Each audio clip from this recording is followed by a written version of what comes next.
You know, All right. explain, Sylvia. Say what you did last podcast. Right. I played Enter the Gungeon a bit. I'm playing Enter the Gungeon now, actually. You're not paying attention to talking on the podcast? I am paying How attention. how are you supposed to multitask? That's not a thing. Yeah, that doesn't exist. That Get doesn't out of here. exist. Get out of here. You banned. Sorry. Guess I'm unprofessional. No, that's fine. Yeah, you know how it be. You know how it do. You know how it be. Bada It be bing, how it bada- do. It be how it do. It do how it be. Bada bing, bada boom. Exactly. I'm Welcome to Game somehow Library. awake. It's well. Well, howdy there. Welcome to. That was horrible. Hey guys. Well, Listen, we don't have much set in stone, but something we're sitting in stone right now is that we're never doing that. We're again. never doing howdy there. Yeah, Please. yeah, but hey there, people of the world. This is episode 2 of Game Library, the podcast which essentially has two main functions. One, talk about gaming news, and two, the super special unique thing about it, it's basically like a video game book club where each week one member of the three of us will suggest a video game that the next time we record we shall talk about. And that's for the second half of the podcast. We'll do the gaming news first. Sylvia suggested the game last time, yeah. Yeah, Hey. you can probably see that on the screen somewhere. Yeah, it'll probably be in the top left corner of the screen. We're not gonna say it just so we can name drop it later. Really quickly before we start, I'm just already very happy with myself because when I was editing through the previous episode, the first episode of the podcast, it went well. However, I sounded super dead because I was very tired, and so despite the fact that I had drunk coffee like a couple hours before this, I just said fuck it and I drank another whole cup of coffee, and now I'm raring to go, and I'm already noticing a difference in myself. So we're getting Don't in die there. though. Good start. Good start. Yeah, good start. Good shit. So yeah, So- everybody really quickly, might as well just say, hey, I'm Austin or Patronix. By himself. I am Zanz. Yeah. We have Cool. little pictures up on the screen, if you're able to look at that right now. But If you're not, just listen to it. Don't worry about Yeah. it. You can check it later. yeah, and if you want to know who we are, I mean, we went over it in We're depth nerds. in the previous episode, but for the most part, we're nerds. Yeah, Exactly. Yeah, we do D&D stuff. D&D stuff. Check video out game stuff. Fine Dining, our Discord channel. For Discord. Yeah. Anyway. So, do we just want to get straight into topics? Anyway, we're gonna get right into it because the delay, we had a little bit of a delay between when we were planning on recording this episode because I had stuff in my life that I was doing, and so because there's like a little thread coming. Sorry, there's a thread coming off my sweater and it distracted me. no. But yes, I'm wearing a sweater in August, by the way. That's disgusting. Yeah. First of all. Yeah, but basically, a lot of we got kind of interrupted from our usual schedule, despite it only being the second episode. However, that's a very good thing because within that time that happened, a lot of stuff has happened news-wise, and so it's a very good thing that we waited because we have a lot to talk about today that we would not have had otherwise. First and foremost, Nintendo Direct, I assume. Yeah, but let's get right into the first thing that we just want to talk about, which is Smash Brothers. So, Yeah. I want to say something real quick. I laughed at Belmont being a character in Smash Brothers, and then he was announced, and yeah, I will be hung by the morrow. Yeah, I really quickly before we discuss what exactly happened, I want to get your guys' opinion on kind of like the beforehand, because I know I mentioned on the previous episode as well, there was the original leaker Vergebin who guessed the whole thing with Ultimate and also said Simon Belmont would be in the game. All this happened a couple weeks later, month or so later. Hey, Simon Belmont's in the game. Okay.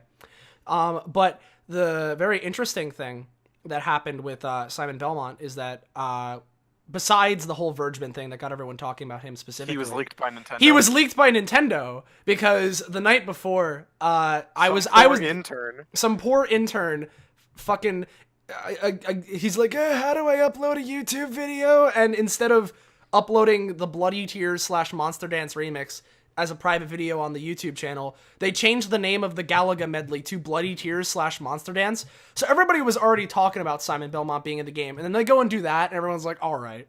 And then the direct starts, and the first thing we see is a castle, and it's like, all right, we know what's going on. I mean, 100% honest. I didn't even look at the I didn't even look at that leak. I didn't know what was going on, but I had heard that people were thinking Simon Belmont was going to be in it.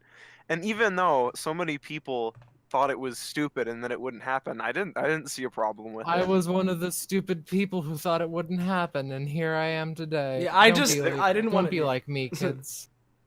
No, I completely bought it. It seemed to make sense. I mean, Castlevania is like half of Metroidvania. Yeah, and more importantly than the Metroidvania filling that half, we got our final part of the Captain N trio. Simon Belmont, Pit, and Mega Man. They're all in the same thing again. Perfect. The Captain N reunion. It's great. We got all our boys back. Yeah, now they just need to add the actual Captain N himself. Oh yeah, but wish. really quickly, wish. before we get into like the specifics of the direct, how'd you guys enjoy it overall? Because I think it was fucking fantastic. Ditto, just good all around. 11 out of 4. What do you mean, I mean, like, okay, so part of this is that I've never really gotten into any of the Smash games individually, so maybe I'll completely change my opinion once I actually own Ultimate and I get into it and everything. Here's I'm the just thing. kinda like, this kind of stuff just seems to not really be involved with me, so it's kind of hard to because what you need to tell Zanza is that they buffed Shulk and he'll be all in. Well, we don't know for sure, but there's a good chance. But anyway, let me sit your ass down, boy, because holy shit, this direct was fucking crazy. Because all right, so we start off with Simon Belmont, right? And everyone's like, okay, here's the big character reveal for the direct. All that happens. Okay, we're getting all this cool stuff. Castlevania remix. Simon looks really cool. His range is fucking ridiculous. They continue the tradition of the dick measuring contest of forward smash in the trailers, because in Shulk's trailer, you have him outranging Link's forward smash, and then in the Corrin trailer, they have him outranging Shulk's forward smash, and now in the Simon stuff, they have him outranging Corrin's forward smash. So it's just continuing that tradition. You have all this cool stuff. I believe that they'll eventually get to the point where they have someone like Gordeau who he has melee attacks that go across the entire screen. Yeah. Don't we'll get to Gordeau later. But oh boy. Yeah. But basically yeah, so all this is happening with Simon, right? It's looking really cool. Luigi just dies.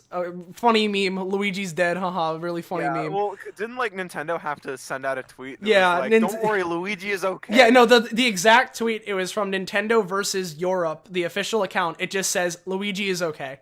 That's literally what the tweet was. But I'm glad they confirmed it. Yeah. You have all this happening, and then all of a sudden Richter's a thing. Nope. Okay. A lot of people were expecting Simon, especially after the leak, but nobody was expecting Richter. I can tell you that much. Yeah, so, I don't even know who Richter is. Yeah, Richter is from a couple of the other Castlevania games that Simon is not in. But Richter shows up, and he's an Echo Fighter, all this. We're like, okay, cool. Those are some cool newcomers that are here. Maybe we'll get some other things in this direct, and that'll be it. Oh, here are two more Echo Fighters. One is Chrom. Like, the other is Dark Samus, but for me personally, Chrom. Yeah, well, no, the weirdest thing is the fact that they even talk in what was it, Smash 4, there's the Palutena's Guidance conversation where Chrom goes in. Where Chrom appeared, yeah.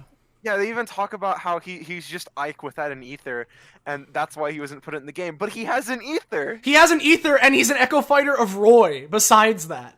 Like, yeah, different character. Yeah, like, those fucking weird. liars. But I'm so glad he's in here, because not only do I love Chrom, and not only do I just love Matthew Mercer as a voice actor, but, like, now the joke that I always say, that Chrom will be in literally every Nintendo crossover besides Smash Brothers, no longer applies, because he's now playable in Smash Brothers. It's beautiful. It's very beautiful. And wait, does that mean that they just replaced Robin's with the critical hit? we don't know what Robin's final smash is now because What if it no. still summons Chrom and you can hit Chrom with your own thing? that'd be pretty good. But yeah, What that's if it's another form? Anyway, that's cool. And then there's Dark Samus, who besides having a really cool idle animation, Yeah. if we're gonna talk about competitive stuff right here, two things that are very important about Dark Samus. One, she doesn't have a janky morph ball roll, so she has a normal roll, which is very good. God. And her dash attack sends at like a more like comboable angle. Again, everything's subject to change. Yeah. But Well, like, yeah. the main thing But I from what noticed we is can she tell. seemed a little bit slower, but a little bit stronger. I think she's just going to be like the Yeah. heavy variant with small tweaks like that to kind of Like the Dr. Mario.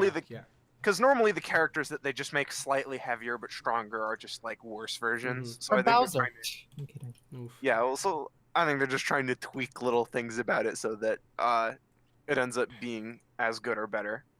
Mm-hmm. And then everyone was like, "Wait, is Zero Plate? No, he's just." Well, yeah, I was gonna say we could save all the other stuff for later, but if we're gonna get into that, when Zero fucking showed up on stream, everyone I know collectively had a heart attack and then realized what was going on. It was just like, oh, wait a second. Because the assist trophies came right after the Hold up. Pokemon, so Yeah. I was not shocked at all. Well, yeah, no, I wasn't. Again, it was a split second of like, wait a second. Hold Hold on. on. Wait a second. Yeah, of course. It was just a split second. And Hold on your that fucking note, horse. and on that note, really quickly before we continue, because I was gonna say we can move on to the last character thing before we talk about all the stuff in between. But Never talked about the Pokemon. yeah, but with the Pokemon, besides Alolan Exeggutor being hilarious, Yeah. the one that just a wall. the one that everyone's pointing out, that's a big deal in a sense, is Ditto, because Ditto was supposed to be in Melee originally, but he was cut, and then now he is in Smash Ultimate with the same effect that he was supposed to have in Melee. So Huh. Yeah, I thought Ditto was I really assume cool. I assume it was a lack of poly of like system. we're being not able to entirely handle it. sure why he was Probably. cut. We're not sure why he was cut, but he's Because, in the. I mean, but, yeah. theoretically, can't you spawn like 10 Pokemon at the same time? And then you also have yeah, the fact that you can have 4 people on the field. Yeah, and keep in mind that Ditto can copy Ice Climbers, and then Oh, yeah, so Yeah, so it's just yeah, chaos. and the whole thing with that is that like Ditto was in Melee's instruction manual, as well as you can use hacks to get him in the game, but he doesn't do anything. Huh. But yeah, Didn't know that. I so didn't know. Yeah. yeah, that's the whole thing that everybody was freaking out with Ditto. And then really quickly before we get back to all the other cool stuff they announced in the thing, just with the final character reveal, King K. Rool, just Yes. one of the best trailers ever, because not only do you get the cool DK stuff, but DDD. All right, so you have DDD doing his whole troll thing, right? That it's hilarious on its own, but it gets even better when DDD is voiced by Sakurai. So it's Sakurai just trolling everybody, and it's the best thing. And then the Donkey Kong eyes, the burst through the glass of the Burst through window. the window. Yeah. Well, Well, he needs help. I mean, I heard this from someone. It might have actually been one of you at some point, and I'm just not remembering. But I think it would have been way better if, when they did the fake out, they introduced Bandana Waddle Dee, and then only 2 minutes later did they go back to King K. Rool. That would have been. Yeah, I heard. would have supported that. I think it was Alpharad. He's a YouTuber who mentioned something along the lines of doing that, but showing a Dixie Kong Echo Fighter and then going back over to King K. Rool. But even still, the trailer was great, and even outside of King K. Rool and him looking like a really fun character with a really just he looks super fun to me, at least, and his final smash is super funny because he just blows up DK Isle like in 64. But most importantly, I didn't know that was his final smash. Yeah, that's his final smash. Oh, jeez. But most importantly, out of the trailer, even more so than this heavily fan-requested character getting in and the final shot being that one shot from Dragon Ball, literally, the most important thing is that the entire internet has been flooded with those DDD reaction images, and they are not going away. I love that. They are not leaving. I love them, but I don't know why. Sorry, continue. I was gonna say, can we go and like take a Yeah. moment to talk about the characters like more individually, like? Yeah, definitely, because I have obviously I have a lot that I want to say, but do you want to talk about them individually? Like, do you want to start with Simon and Richter, or? Yeah, I was thinking like Simon and Richter. Like, how good do you think they'll be? Okay, here's the thing about Simon and Richter. I saw there was a tweet that I saw that encapsulated it, right? So there was this part in the direct where they're saying, their attacks are a little bit slow to start, but their range makes up for it, which is talking about, like, you know, they have crazy range, but they have a bit of a startup. And then the tweet caption was, "I'm not falling for it this time, guys." It played that clip, and then immediately after played a clip for when Bayonetta was first revealed, where it said, "Her combos are a bit slow to start." But you know. I mean, I feel like once they make the mistake once, they're not going to make it again. Unless they... I mean, I'm not saying... Do. Yeah, and they might, it's obviously it's really hard to tell like where exactly Simon and Richter are gonna fall, but just based on what they've shown so far, they look very solid. Like, they have so many options. They can they can like change the angles of their forward aerial to, you know, do slightly up, slightly down, or just do straight. The range on them is ridiculous. Wiggle it around. They can wiggle it around. You have the down air. They have the projectiles. Yeah, you have like 3 projectiles, each with different functions. You have a boomerang cross. You have the boomerang cross. You have an axe which can be lobbed. Then you have the holy water, which is kind of like a PK fire. Yeah, it's like a PK fire. And you have all this stuff. Their running speed seems pretty decent. They have their cool like down tilt slide into their jump kick. Their down air looks super neat with like it's like the dive kick, which they can like a character bounce with a off really of. long range slide. I wonder if that reminds me. But yeah, but like, and I think they look interesting. The thing is, I felt like a lot of the characters in the direct looked like they weren't going to be that good, even if they were like really cool characters. And of course, since I don't play the game competitively, I'll probably play Simon and Richter specifically. But no, you're gonna maintain. I think did they? Yeah, they seemed kind of slow. For they're like they looked a little bit slow, but you got to keep in mind for a lot of the trailer they were doing their walk instead of their run, specifically because their walk is the Castlevania strut, so they wanted to show that animation off. And I don't know, from my perspective, I'm thinking that at least I obviously I could be wrong, but it's, to me, I feel like Simon and Richter are going to be at least pretty decent, if not really good, just based off what we've seen so far. Of course, I could be wrong, and there's no way to tell until we see them in like action. But to me, based off what we've seen, they look like they're going to be pretty darn decent, if not pretty good. At least if you're asking me. King K. Rool is a different story because heavyweights in Smash are are traditionally, at least if we're talking purely competitive, the heavyweights are usually not that great. And the time when they're their best, being Smash 4, Bowser, and DK, are only like that good considered because they have stupid grapple combos. Which seem to be pretty nerfed, at least from the demos of Ultimate thus far. So I don't think he'll be very good, but I just like how he looks. He looks fucking crazy. Oh yeah, K. Rool what's really weird about K. Rool is that he runs on all fours. Like that's what's really weird. Yeah, that like never happened. Like, yeah, because it's super, and they gave him like the more animalistic noises too to match with DK and Diddy, because all of them have like weird animal noises instead of their actual voices from the series, which is a little bit weird, but I've gotten used to it at this point. Yeah, I don't know. I think he looks like even cooler, considering the fact that, you know, you kind of need to retouch a character, touch them up a little bit when they haven't been in a game for like a decade. Oh yeah, no, that's one of the crazy things about K. Rool. Because we can talk about K. Rool a little bit more, because I don't want to sidetrack from K. Rool himself too much. But the cool thing about K. Rool is that not only does K. Rool's inclusion show that like outside of Ridley, it's like, okay, they're listening to these really heavily fan-requested characters that have been, like, constantly requested, despite how relevant they are, which is leading a lot of people, as well as me, to very much so believe that Genos actually might make it in this time. Oh my god. Because that's been, like, the most requested. If you're asking me, after K. Rool is now confirmed, I'm I'm pretty darn sure that Gino's gonna make it in this time, which I'm pretty happy about. That'd be pretty cool. Yeah. Yeah, but K. Rool looks super interesting because he's a heavyweight he's like a heavyweight that actually has like more than a Gordo for projectile, and as well as that, plus he seems like not like he looked kind of slow, obviously, because heavyweight, but like I don't know, he seems very interesting. Definitely. And I definitely want to like see what's going on with him and how versatile is. The one thing that I'm very curious about with him, this is like a small thing, but like competitive wise, this is kind of like, you know, but yeah. his up B, right? It's like the copter from his scientist form in DKC3. So, okay.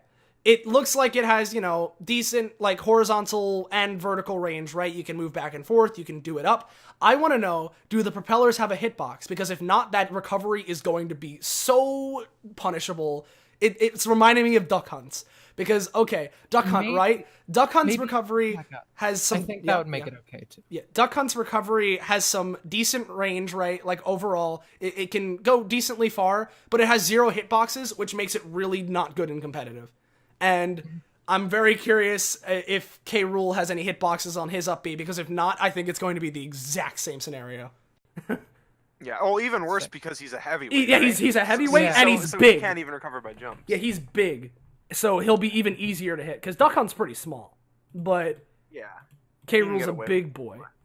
Yeah. One other thing I want to talk about is, so Chrom, he's supposed to be a Roy Echo Fighter, right? But he has abilities from Ike. Yeah, that's what's kind of weird. Yeah, because like I thought the Echo Fighters really would be like compare it to Dark Pit. He is essentially like the same. He has a different. Yeah, right? I think the actual difference is that his special. His side special, I think it sends you more horizontally than vertically. Exactly. Yes, yeah, that's what makes him slightly better. And his final smash is different, right? Well, his final smash is different because it's just Zelda's, and then his arrow can't be maneuvered as much. Which at the very end of Smash 4's it's the very end of Smash 4's like competitive lifespan. The whole thing with the arrow is making people feel like Pit is slightly better, though they're always like going to be right next to each other. They're always gonna, because they're super such little difference. Yeah, they're super similar, but like, and some of Dark Pit's like tilts and aerials are like just worse on certain things than Pit's for some reason. It doesn't make sense, but the point is that kind of Echo Fighter is so similar to the original, but now there's Chrom and he's a lot different. Yeah. Well, I mean, he seemed pretty similar to Roy except for the Aether. But I mean, yeah, but that's like that's a big change. And then on top of that, Richter had like those melee attacks. Well, yeah, Richter had some stuff, but it seemed like I think they said for the most part that Richter and Simon are like almost exactly the same outside of animations.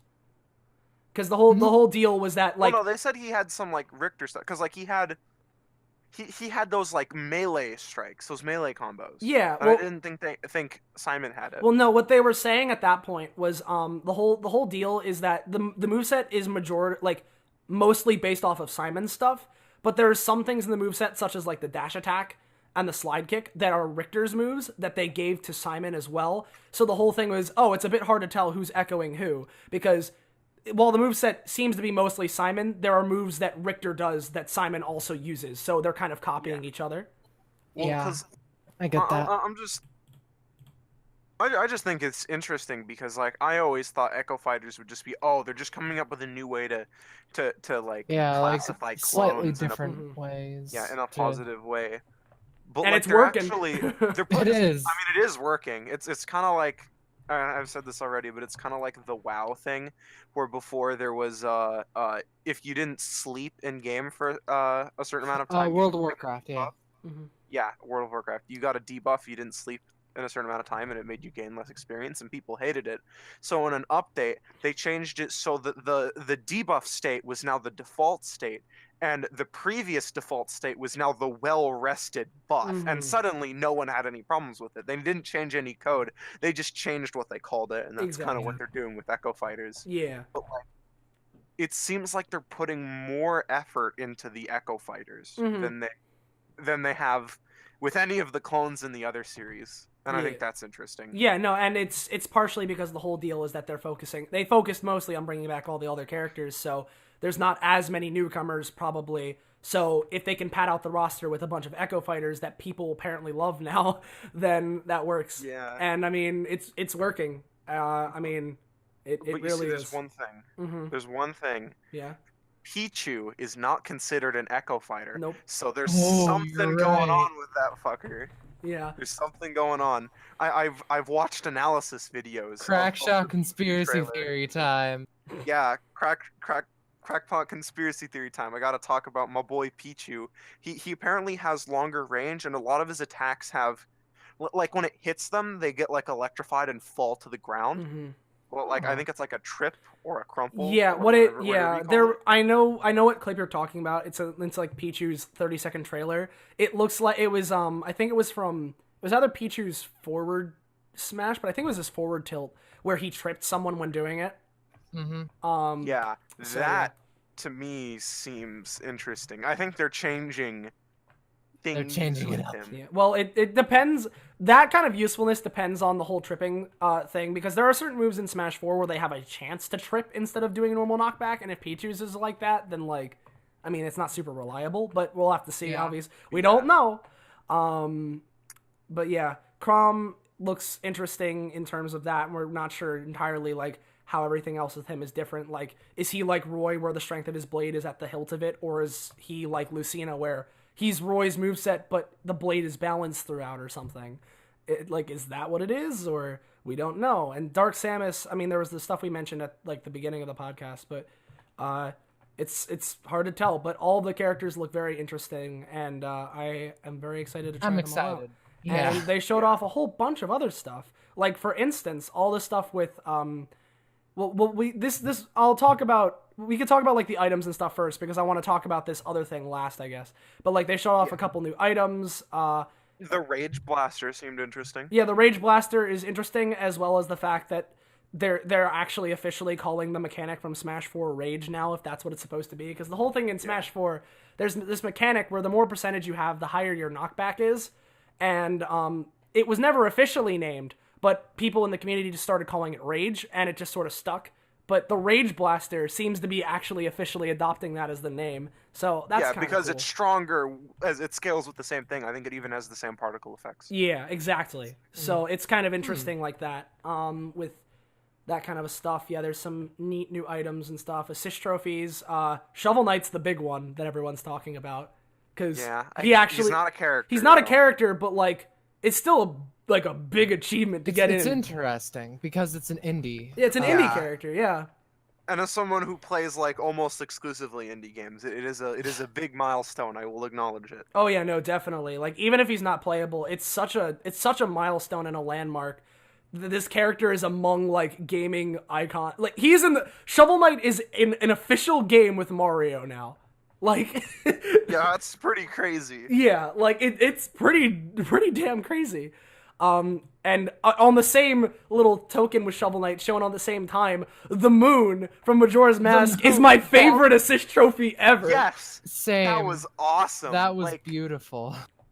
I was kind of hoping that it would just make the game end instantly. I kind of was too, but I knew that would be completely unfair. I'd also like to point out that Shovel Knight survived the moon exploding when no one else did. Yeah, of course, 'cause Shovel Knight's Strongest fucking baller. Yeah. He's the best. And then there was the cap and assist trophy, which forces you on the bus and drives you off the stage. That's right. The kidnapping trophy. Yeah. I forgot about that. That's pretty good. Wait, I just realized why Shovel Knight survived it. He has the broken phase locket from the game. Yeah. Oh my god, you're right. Exactly. There you go. But yeah.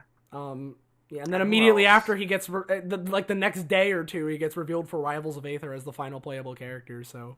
Yeah, that was interesting. Yeah. Yeah, well, it totally fits with the elemental theme of that game. Yeah, right? well, finally there's a character I care about in it, heyo, but, yeah. you know, yeah, there's all that, all the items and stuff they showed were pretty cool, and then, they showed off a bunch of stuff with, like, like they showed off music stuff as well, and like you can make playlists or whatever. Right. And so 34 Castlevania tracks. Okay, that's pretty good, but people were like slowing down the footage when they were going down the menu, and from what they showed, Final Fantasy still only has 2 songs.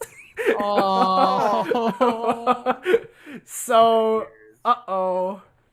Yeah, I really, speaking of music, this is a super small thing, and it was like the only piece of music that like really stuck out to me during the Dark Samus thing. Mm-hmm.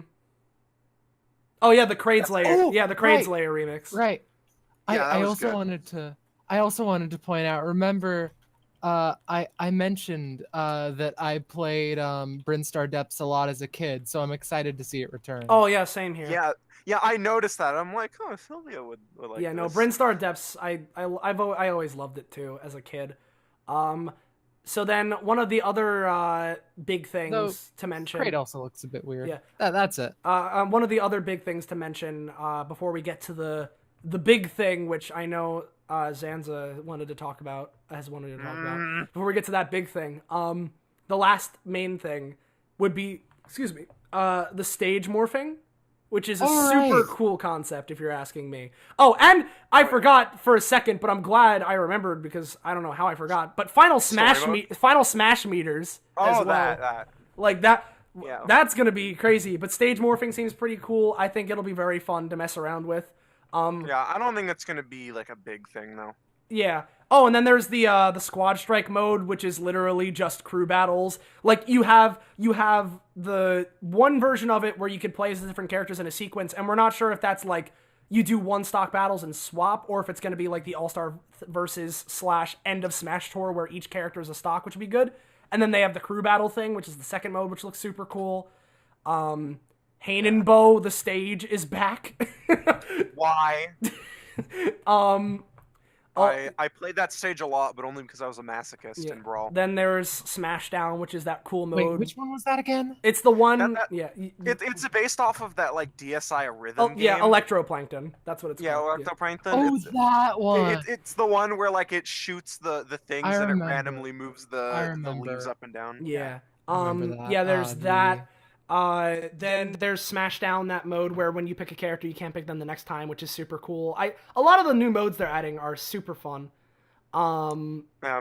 And then I'm worried that since like this seemed to be the big thing where they were showing all of the optional modes, I'm worried that Smash Run is not coming back. Well, perfect segue, because while we're not sure if Smash Run is coming back, which I mean there's a good chance that it's not, there does seem as if there is some other big mode, because they had that whole thing where they showed off the main menu and like blurred out the other thing. And I am 100% convinced that it is an adventure mode of some kind. I don't want to say story mode, because I'll tell you what I think it's going to be in a second. But what do you guys thinking that mode is all about? I'm thinking it'll be definitely some kind of single player mode. Of course, it could also be Super Smash Bros. Battle Royale. Yeah, or the Chow Garden finally back. Hell yeah. Thank you, Game Freak. Waluigi mode. Yeah, Waluigi mode. But I'm thinking it's definitely some kind of single player mode, because we saw when it showed the Rathalos? Yeah, the Rathalos. Yeah, the Rathalos. It's first of all, they're fighting him one-on-one. Yep. On a stage on a stage that it's completely flat. It's just a walk-offs to the edge, which is just like the Rayquaza stage. Yeah, Rayquaza, or Rayquaza. And then there's also the fact that when they showed the fight against Count Dracula, when they were going over Simon Belmont, there was only him there, and also the stage was a little different. Yeah, it was completely flat. There was no platforms. The stairs on the right were gone. It was a flat thing. It's a different stage from the Dracula's castle. So I think that kind of confirms that there's definitely some kind of single player story. That plus the fact that they directly said that Rathalos is a boss, and what would it be a boss in? Yeah. And on that note, I guess I'll just really quickly get into what I think this mode is going to be before we all just to start it off here. Because for one, this doesn't directly tie into my whole idea, but for one, people have been like decoding the image, and apparently, like if you look in the pixelation, people are thinking it says spirits. That's what people are saying, that the mode is called like spirits something. But Spirit tracks. Spirit track. But completely outside of that, what I think it's going to be is, in Subspace Emissary at the very end, there's the Great Maze.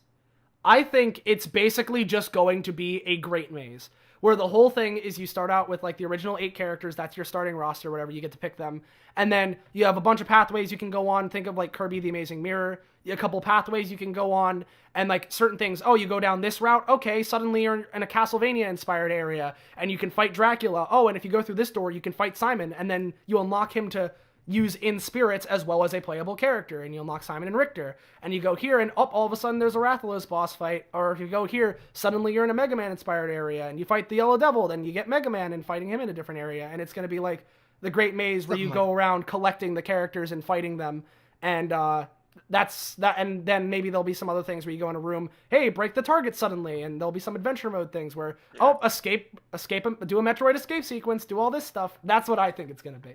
Yeah, I think it could definitely be that. You just reminded me in the story mode, as a kid, I could never beat that level. Continue. But yeah, that's exactly what I think it's going to be. I think it's just going to be like the Great Maze at the end of Subspace, but that's going to be what the adventure mode is. And that's what I'm thinking. But I could be wrong. You said earlier that a part of your theory was that they're taking all of the stuff that they used for the cutscenes, because like in Brawl, during the promotional stuff, they never had any big cutscenes or in-depth trailers for any of the characters. The only trailer they had was for Sonic, and even then it was just gameplay footage. Yeah, exactly.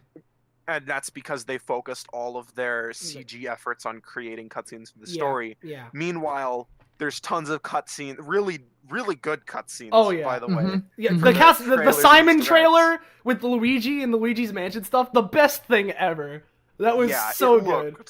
It looked really good. Yeah. It was fantastic. Yeah, so I feel like you were kind of like alluding to there.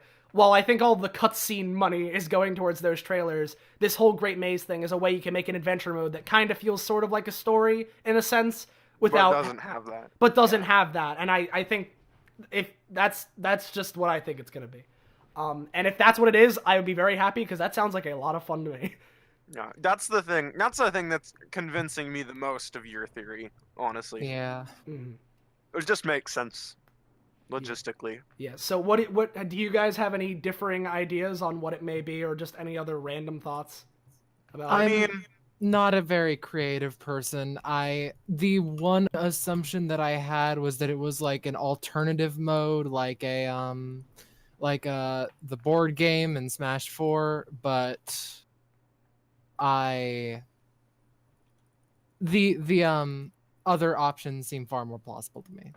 Yeah, because my one thing is Nintendo has a history of completely doing the weirdest fucking thing possible that like I can't guess. So on the one hand, it would make tons of sense, but on the other hand, I don't know, because like what they're planning. On the menu, you can see to the right of the menu, there's that strip with all the other icons on it. And so one of those icons, is blurred out, and most of the icons just seem like either Switch tools, like there's a home button, or like I think there's like maybe a Miiverse or Miiverse equivalent thing. I know there's like an instruction manual button there. Yeah, but like if one of them is blurred out, I feel like it's more than just a story mode. It's something. I feel like the two are related, and it's something more core to like a major part of the gameplay. Maybe it's some kind of hyper expanded competitive mode, online thing or whatever. Maybe.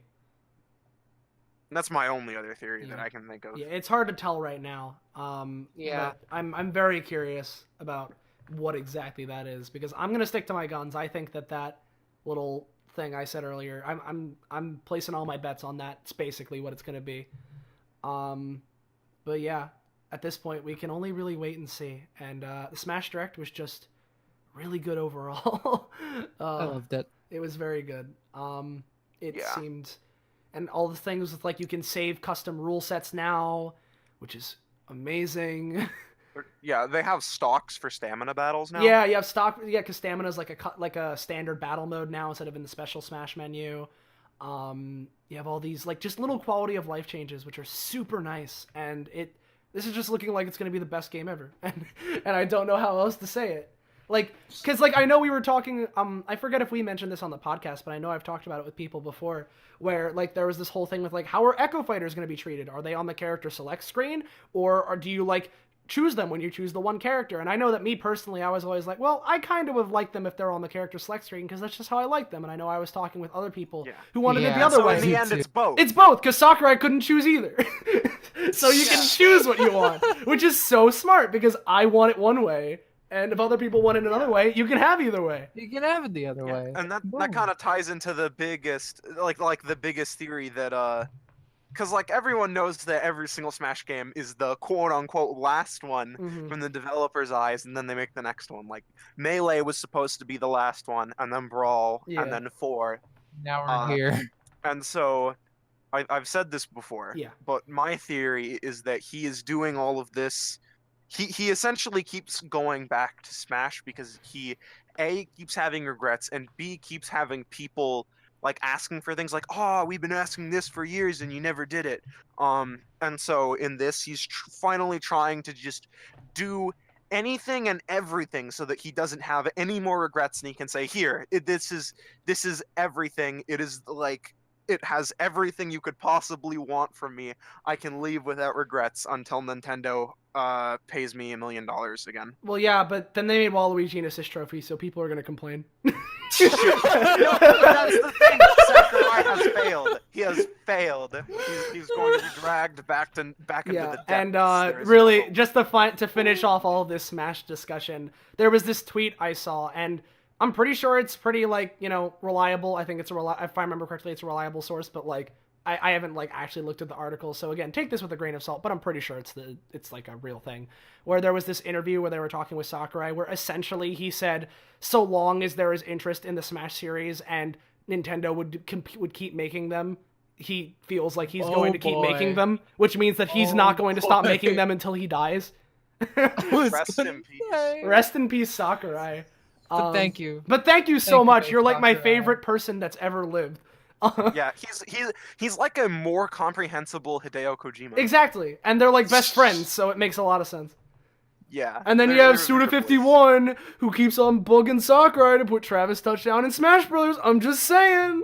I really want him. I really do. Corner. I'm going back to my corner. It's happening. I know. I just want him really bad. The day if it happens, I'll be laughing in everyone's faces, and then when it doesn't, I'll be okay because I'm not expecting it. You've already grappled. I've grappled with the truth. You've lived in this dark future for years. You can live another day. Yeah.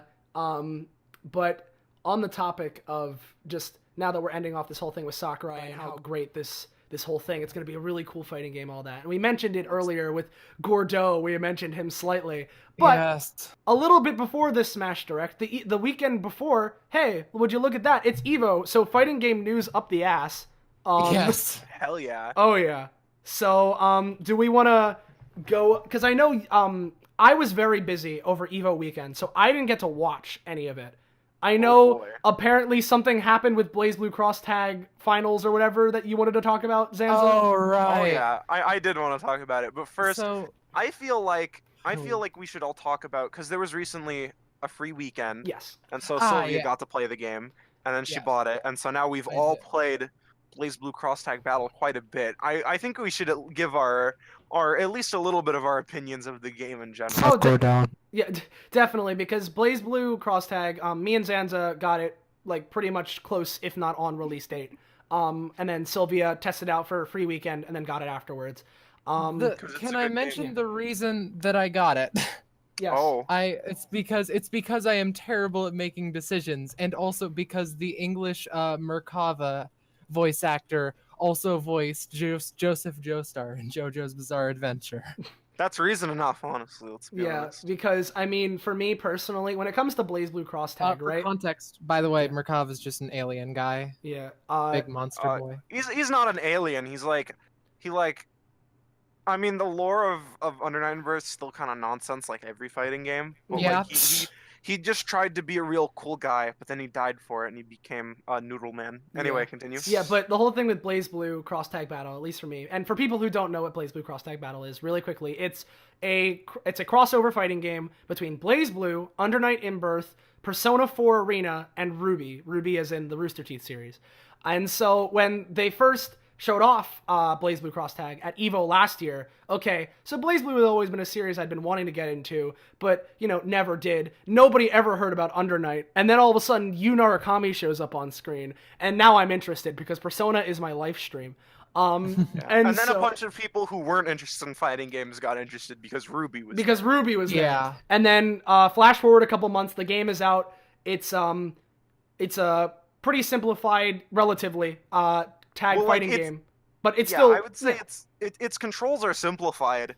Like there isn't even. It's like a. Yeah, there are. I've heard it. It's a 2.5 button fighter. Yes. Because there's technically a heavy button, but when you're doing it as a neutral button, it's not actually a heavy. It's like a jump it's like a jump attack standing overhead. Yeah, exactly.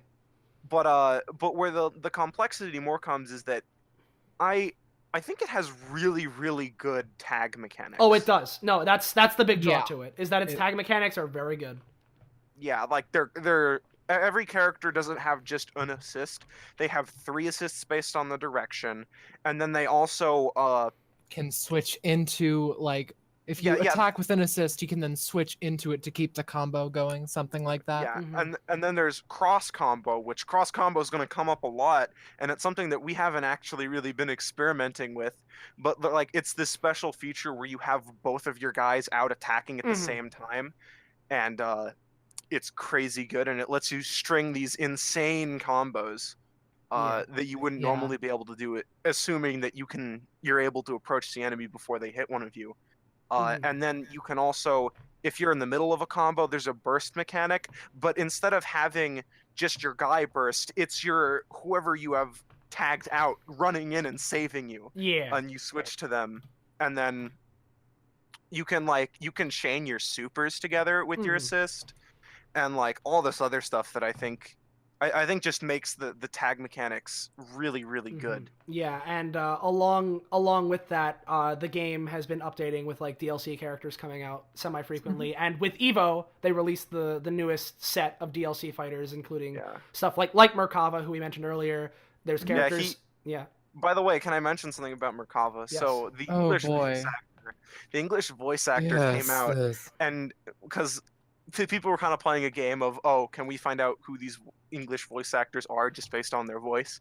And so the guy who ended up being Benjamin Diskin, he sent out a tweet called "I voice Merkava," or as I call him, Lord Noodle Doodle in DLC Pack 4 for BlazBlue Cross Tag Battle, available now. Get out there and slap some competition from the other side of the screen. Yep.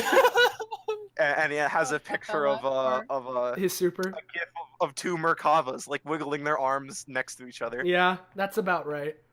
But yeah, they released a bunch of DLC characters. Yeah, but not Teddy. Teddy's not in it, but Labris is. Shoosh. Okay, but seriously though, I actually like Labris. Yeah, no, but like outside of like that, I'm just. Why is You're Teddy there? He's your boy. I love him, but yeah, outside. Don't worry about it, because the way it's looking, BlazBlue Cross Tag Battle, it's not really the most successful game. Oh yeah, no, definitely. But it's fun. It's definitely got some popularity, and from what I can tell, it's like at this point it's roughly popular enough that it is going to have a season 2. Yes. That's my best guess. So I think they're going to have Teddy, and they're probably going to add even more Persona 4 characters. Yeah, exactly. Soon. And so, quickly, do we want to talk about apparently what happened at EVO, or do we want to talk about like really quickly, like, what are the characters we play, or what do we want to do? I think. Let's do the characters we play, and then I can talk. Oh yeah. Well, let Zanza do that last, because that'll be a good lead-in. Ooh, yeah. My boy. Just reveal our transitions. Yeah, you two have to start first, because I got a transition at the end. Okay, so I'll go first because I want to. And so when I pick up the game, right? Instantaneously, like, all right, I'm gonna main Yosuke because Yosuke's my boy, and I don't know who my second person's gonna be, but there's a good chance it's you, and I don't know, right? Okay, game comes out, that is not who I main, but I still want to learn how to play Yosuke. Hazama, I really enjoy, but my two main boys, right? I'll mention first shitty boy Carmine first, because first off, he has the best voice ever. He's like a really bad surfer dude. Like, god damn it, asshole! And he has a bunch of spin! And then maybe you'd be more entertaining. And of course, the best one, when he calls his assist, he just fucking howls. He's the worst boy. There's also his line with 9, the witch lady. Yeah. Hello, my massive friend. Then he says that she's in heat. Anyways, point is, poor big titty witch. Yeah, poor big titty witch. All right, and then pour one out for Rubby. We'll get to that later. But yeah, Carmine, right? Okay, he's a pretty good character. And then of course, I mean, the man, the myth, the second worst character, Kanji Tatsumi, my fucking boy. Because I knew I had to have one Persona 4 character at least on my main team, and surprisingly, it's not Yosuke, and it's Kanji instead. And yeah, because he has that move where he fucking lunges. Yeah, he has his aerial command grab where he just jumps down on you and punches you into the ground. I love it. Yeah, and then he decapitates you with a chair. Yeah, it's fucking hilarious. Yeah, and his standard light attack is him yelling, "You." What is it again? Oh yeah, you want some? Yes, it's that one. And I know I mentioned earlier my love for Matthew Mercer, who also voices Kanji. Who boy? And then Kanji, when he does his resonance plays, he goes, "I'm freaking Kanji Tatsumi." It's the best line. Oh my god. Yeah, but anyways, I think it's Kanji freaking Tatsumi. Yeah. No, it's freaking or frickin'. I don't know. It's not fucking though, so that's the important one. I didn't say that. I know. Okay. Yes. But point is, all right. Those are my two shitty boys. How about you, Sylvia? I play 3 shitty girls. Well, I've been experimenting with some Persona characters and failing terribly. I have been attempting to learn someone who escapes me. But the 3 main ones that I play consistently... wait, hold on. Mitsuru? Is that the one you were talking about? Yeah, the Persona character. Yeah, the Persona character. Yes, thank you. Yeah, the fencer one. The red-haired fencer one. Yes, but I have been mostly playing Blake, Ruby, and Yang, all from the Ruby series. And it's only partially because I'm a fucking weeb. Which is ironic, seeing as how it's the one that's not made in Japan. Yeah, and tell me about it. So anyway, Yang. Yeah. I guess, what do I say? Yang is like Marth in a way. Wait. No. Blake is Marth. Blake is Marth. Blake is she has like a whip where if you hit it in the right place, it deals more damage and knocks him up a bit. And she has a couple like high quality combos that are simple, and I love them. And then there's Ruby, which I love for every reason known to mankind, but she's also broken. Yeah, pour one out for Ruby. Yeah, Ruby. For background, Ruby is generally considered to be the best character in the game because her assists work with literally everyone, and she has nothing that she's bad at, and she's good at almost everything. And she has this aerial approach option that, like, until recently, no character could reliably hit her out of. Yeah. So she could just do whatever the fuck she wanted, and you just had to live with it. And I almost never use it. Yeah. My own. Oh, and the best thing about Ruby. Mm-hmm. Of course, remember the best thing about Ruby, her English voice acting. Oh yeah. Whenever she's getting hit, she's just screaming at the top of her voice constantly. Yeah. So if you're in like a longer combo, like a 20-second combo, it's just her screaming over and over. Well, no, and the best. Yeah, you go. And then at the end, when you finally get out, she just says, "Pretty good." Yeah. I love it. Brutal. then there's the pour one out for Rubby jokes. I forgot where that came along. It was based on tired fever dreams. Yeah, we were all tired. Yeah, really quickly before we move off that Ruby topic with her voice, my personal favorite character voice line for when they're getting hit, outside of Carmine, obviously, with asshole, asshole, asshole, is just Yosuke with seriously, just every time he gets hit. Yeah. Yeah, they're pretty good. And then there's Yang, who she is the punch individual who burns my thing with her is that, so her thing is that when she gets below a certain threshold of health, when her health goes to red and like dangerous, she just becomes twice as good. Mm-hmm. Yeah, her damage is crazy. I think she gets more combos knockback. are easier. Yeah. Yeah, her but like the most important part is the fact that her song "I Burn" plays, and it doesn't matter. And you can't bring her down. Swing all you want, like a fever, she'll take you down. Guitar riff. Da, na, na, na, na, na. Yeah. Every game in your dream, you'll never make me bow. Kick my ass, I'm kick my ass, I'm world class, and Super Saiyan now. Think about it. If any of the 4 characters are Yang, you are all but guaranteed to hear that song. Unless you're a god at comboing. And then it's Zanza's turn to explain his characters. I'm gonna go over the less important one for this discussion. Mm-hmm. They just recently released Labyrnth, and I know apparently a lot of people are kind of just a little bit miffed that Labyrnth got in the game when they ignored Teddy and Elizabeth. But it's because she's considered kind of a superfluous character. She's the original character of Persona 4 Arena. Yes. So she doesn't actually have nearly as many connections to the plot, and so people don't really care about her as much. But she's the only Persona character that I actually like playing, partly for 2 reasons. Shut up. It's just the truth. I'm sorry. The first reason is the fact that I don't like the personas because they're slow. Your opponent can hit them and break them pretty easily, and they're kind of hard to manage. Meanwhile, Labyrnth has a persona, but almost all of her attacks are her just hitting stuff with her giant fucking hammer. Axe, and tried wood. Combination. Try bows, you almost had me there. Shut up! It's a giant axe with jet engines on it. Yeah. But then the second more important reason. Oh boy. The more she has an axe meter, and so the more she hits people with her axe, even if the hit's blocked, it fills up this meter below her, and whenever she takes damage, she loses it.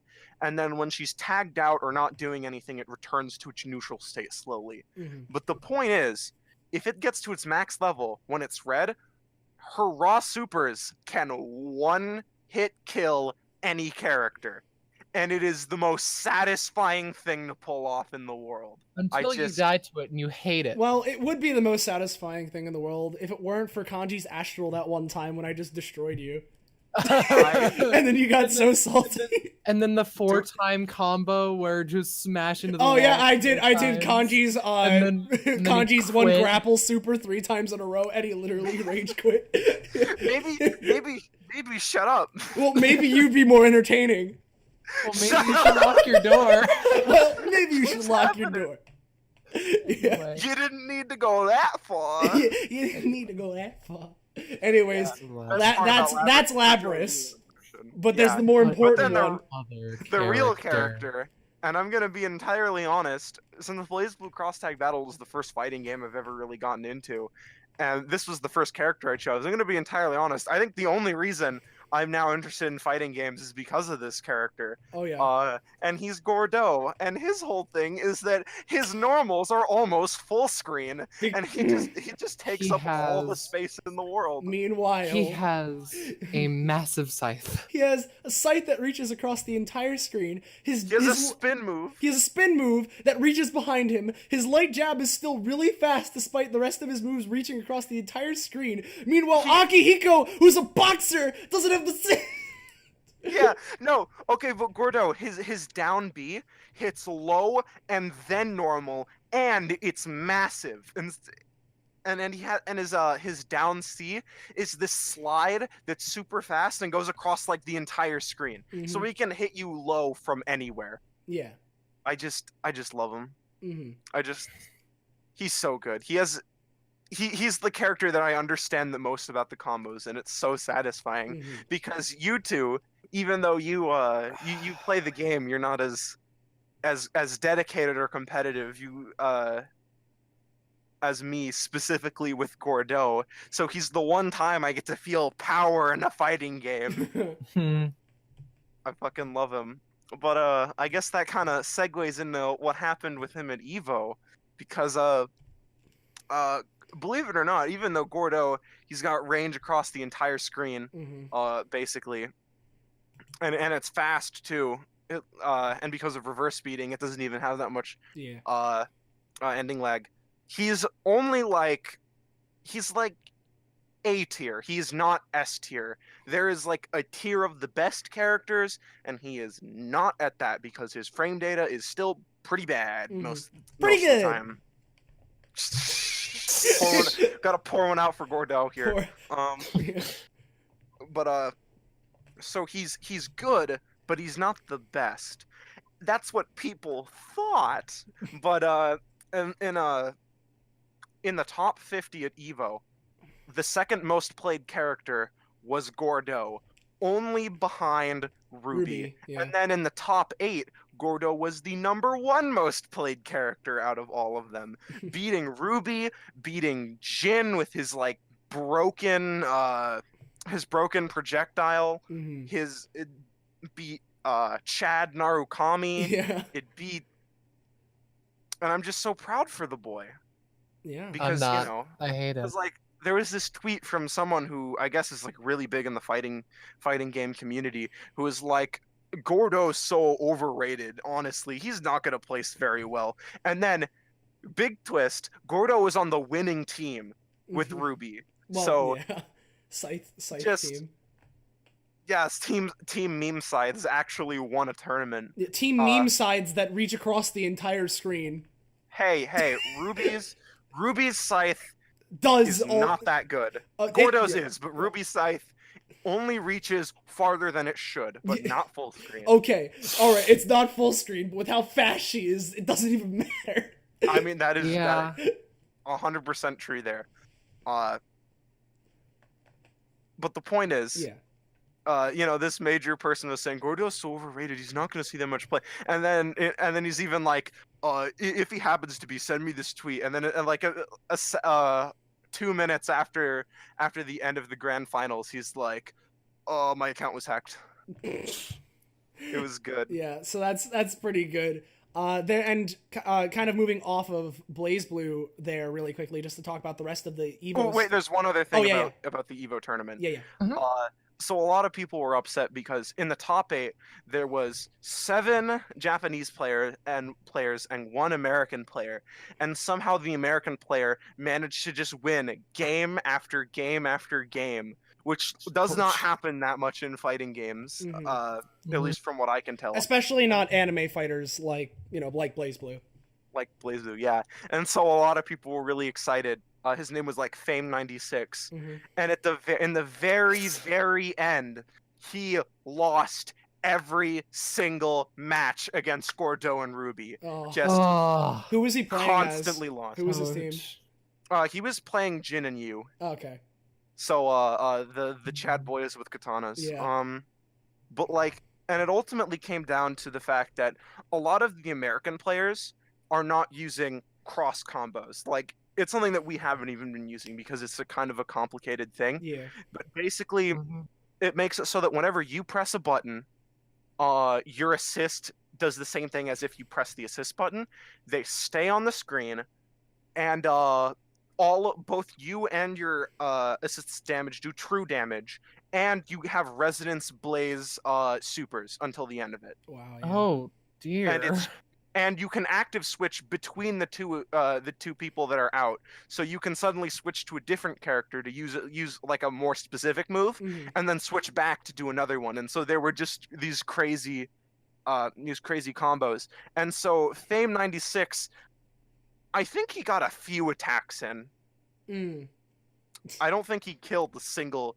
I don't think he killed a single person the whole time. Wow. So a lot of people who are wanting to play this game competitively are having to like completely reevaluate how they're playing the game, because before a lot of American players were like, oh, you just have to be really good at the neutral, but now people have to learn how to do cross combos. Yeah. And that's a cool thing. And it also made a lot of American players salty. Yeah, and speaking of salt during EVO finals, really quickly, and bringing it back to Smash for a second, there's the whole debacle with the Smash 4 Grand Finals at EVO, because I don't know if you guys heard about this, but I did not.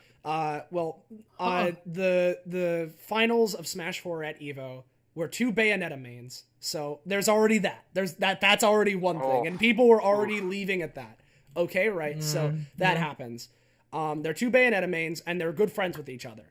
So on one of the matches, for literally, I think it was 2 minutes for one of the matches, they basically stalled by just holding neutral B at the start of the match and standing on opposite ends of the platform, and that caused a big ruckus. It was all in good fun. Yeah, but it was causing a big ruckus. Yeah, like the whole those kind of tactics have a ruckus. Like, I don't mean to bring it back to this too much, but there was someone similar who people were calling the villain, in the brackets of BlazBlue cross tag battle. He didn't end up lasting to the top 50, but his whole strategy was to get a small life lead and then just use Hazama and Yosuke to constantly play keep away. And if you weren't playing also Hazama and Yosuke, you just couldn't hit him, and he could just stall out the timer. Yeah, so there's a lot of stuff like that. Yeah. Yeah, and so there was some debacle. Then there was the fun moments like of in the Dragon Ball Fighters stuff. Everybody doing the Cell scream at the finals. So that was pretty good.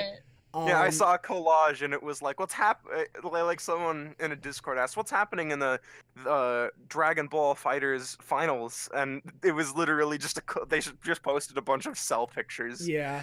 And there was no further explanation needed. Yeah, and really quickly, just to very quickly sidetrack before we get to the rest of the EVO stuff. I know last podcast, speaking of Dragon Ball Fighters, we talked about the base Goku and base Vegeta DLC, and we don't need to talk about them for that much because we kind of went in depth before. But now that they're out and we know what they are, they're both pretty ridiculous. It's kind of crazy because, all right, base Goku, his whole thing, all right, so he has some pretty good, like, decent combos, right? But his Spirit Bomb Super does so much damage. He has, like, the easiest touch of death combos in the entire game. And then base Vegeta just has crazy stuff in general with, like, mix-ups and all this stuff. That's all I just wanted to mention because we mentioned it last time. They're out and they're both crazy. So, definitely. And you also said that base Goku has like a mechanic where if one of his allies dies, he gets boosted or something. Yeah, his level 1 super is a Kaioken Rush, where the more allies that are dead on his team, the stronger it gets. So yeah, base Goku is now just a great anchor character.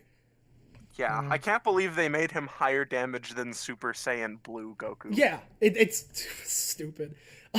Man, it definitely makes a lot of sense. Yeah, and with those characters coming out, because those characters were shown off, Cooler was shown off for the first time as DLC. He has like the... Cooler is like specifically in the TMNT Shredder form where he has like the mask. Yeah, Cooler was shown off for the first time. A bunch of other fighting games got stuff like... It was a couple days before EVO, but in SNK Heroines, we now have gender-bent Terry Bogard as a character.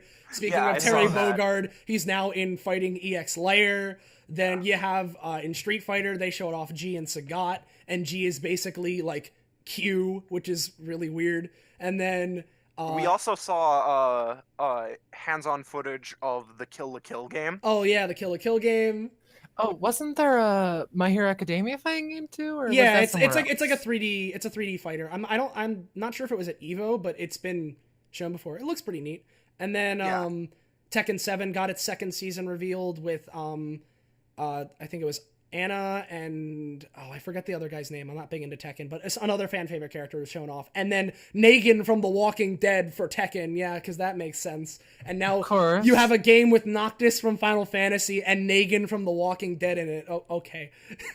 Of course. What are you talking about? So you got all that stuff with all these character reveals and all this stuff, and yeah, it's crazy. And yeah, EVO was an interesting time, definitely, with all the BlazBlue and everything. And speaking of yeah, wait, you go. I was gonna say right before we move on. Yeah.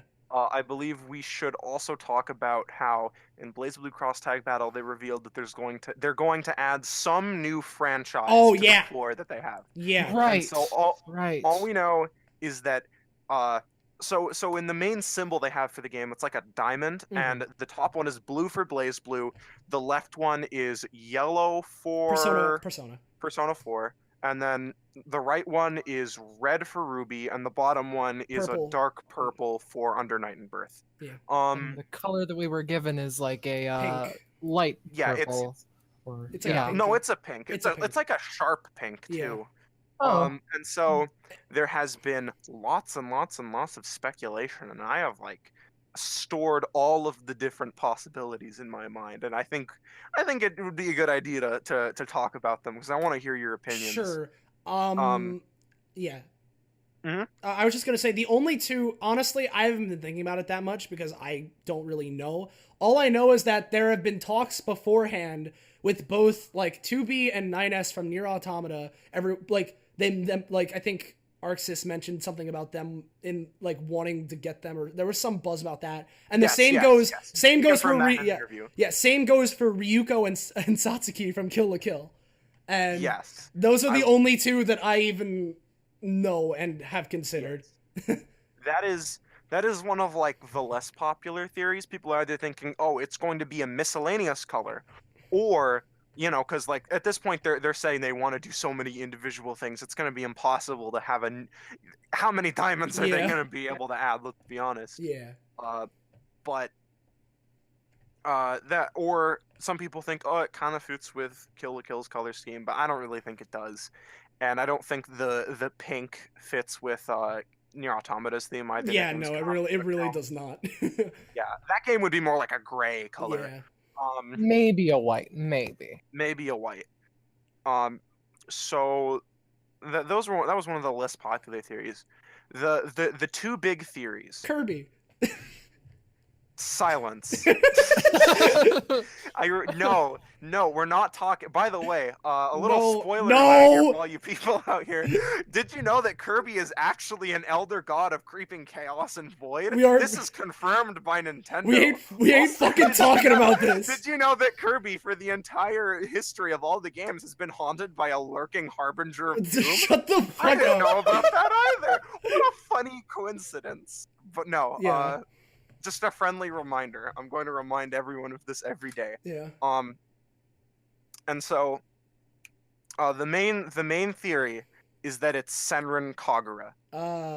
Because it's kind of like Dynasty Warriors, but it's modern and it has anime girls, right?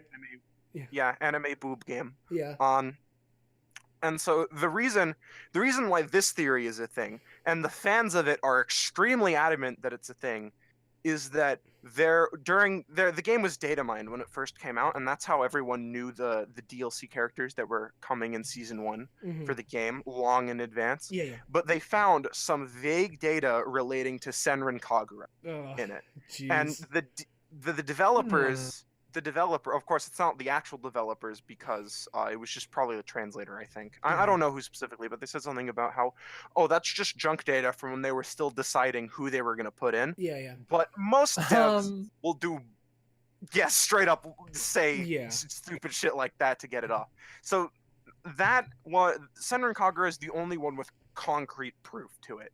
But I don't think so because for one, Senran Kagura characters from Senran Kagura have been in fighting games, but they've been in really old fighting games. 2, I think there was only like one character who was done in it, and 3, I really the thing is, making a new fighting game character is hard. Oh, Like, look at all of the things they have in a BlazBlue Cross Tag Battle. All but 4 of the characters are taken from other games. All of their animations and sprites are reused. And even if their abilities are sometimes a little unique, they're mostly the same. Yes. And I'm not saying it doesn't take any work to create those. It's less than like the Ruby characters though. Yeah, and that's why the Ruby franchise has the least characters out of all of them. It only has 4. Meanwhile, Persona and BlazBlue. Persona and Under Night and Birth only have 10 characters, and BlazBlue has 16. Well, yeah, and it's technically a BlazBlue game, so that's why. But and it is a BlazBlue. But like even the other guest franchises only have a total of 10. Ruby doesn't even has less than half of that. Yeah. And because they're new, so I kind of doubt that Senran Kagura would be. And the second main theory is that it's Hyperdimension Neptunia. Oh jeez. Oh boy. No, I'm not hyped about either of these. Oh wow. Because like the other reason why people might think it's Hyperdimension Neptunia is that for one, the color scheme fits more than Senran Kagura. Senran Kagura doesn't really have pink outside of like the flower petal. Yeah, I could have sworn that was like more of a green, like. Thing. Yeah. Even then, it's more of a green, and the pink on the flower petals is more of a light pink. Yeah. Than this kind of like more sharp fluorescent pink. But so that it fits more with Hyperdimension Neptunia's color scheme. But the other reason is that recently the creator, the guy behind all of it, he was interviewed, and there was just a bunch of questions on Twitter. And one of them was like, can we add, I think it was some character from BlazBlue, and then Neptune from Hyperdimension Neptunia. And he said for the BlazBlue character, he's like, yeah, we could probably do it. And then when he got to the Hyperdimension Neptunia character, he just said, oh, I really can't say anything about it. Oh. Which to me seems like pretty, like he didn't say like, oh, I don't want to talk about it, or no. He just said that he wasn't allowed to talk about it, which is developer talk for yes. Yes. You know, so, I'm just gonna hope, because I forget question mark. I forget what company it was that put out that one poll. There was that one poll that came out a while ago where it's like, which anime franchise do you want to get a fighting game? And JoJo won, and JoJo could be that pink. I think that'd be fit. So give me JoJo. Specifically for who Arc System works. Yeah, if it's JoJo, I'll be fucking ecstatic. Yeah, okay. If it's JoJo, we're all going to die. For it being JoJo. I mean, it totally could. The color fits with JoJo. It does. I'm looking at my wall right now. I have like a poster with Joseph and Caesar on it, and it has that exact pink as the background. Like, yeah. But like, the one thing that could do it is that would refute that one is that in that same interview where he answered all the questions on Twitter, when they talked about Arc System Works doing a JoJo fighter, he's like, oh no, CyberConnect 2 already did one. We're not touching JoJo. So. But you see, he could also totally be faking us out. I mean, again, you got to keep in mind the same thing with EVO. I always forget. I think it's Harada, I think is his name, the lead guy behind Tekken. He basically straight up said there wasn't going to be a second season, and then there's a second season. There's a second season. Yeah. So the thing is, we could totally be. He could totally be fucking with us, and I think JoJo would be the best universe, the best. Please, just best timeline. Please. Oh my god. Yeah, you don't want Hyperdimension Neptunia characters. I'll accept Hyperdimension Neptunia over Senran Kagura, but not by much. You don't want to play as the Xbox with boobs? No, I don't. You know how happy I would be if I could do an astral finish as Dio of killing someone with a road roller. They have astral finishes. Yeah, I forgot. And do you know what's what would make me mad if CyberConnect 2 already made a JoJo fighting game? If you're telling me that Eyes of Heaven is what's making Arc System stops, I'm gonna kill someone. No, I mean, jeez. I mean that might just be. I'm so sorry to say.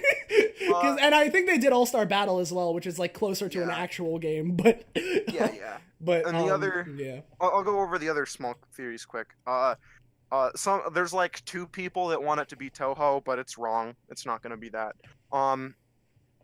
there is some people who think it's going to be Arcana Hearts, which is another Oh yeah. kind of obscure indie fighter that I've heard of that I think Arc System Works published it. Kind of like how basically it's in the same boat as Under Night and Birth, and I think that one's also decently likely. Yeah. And I think that's it. I'm just really. gonna I'm just gonna hold my hopes out for Jodge, and if it's anything else, I'll accept it. But unless it's Senran Kagura.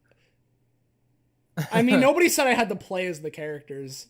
True. You are right. So right. I'm going to main everyone that I can just to spite you. I'm kidding. Yeah. Anyways, talking to finish off, because we have this new franchise entering BlazBlue, but really quickly showing over to one of the franchises that is already in there, Persona.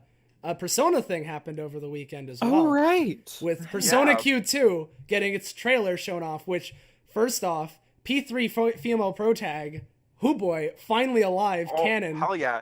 Well, yeah, like the weird thing is, I'm wondering if this game's going to be canon, because for one, I've heard that there is a character in the Persona 5 cast that does not make sense logistically for being in there for some reason or another. I know you can't say it. I know you can't say it.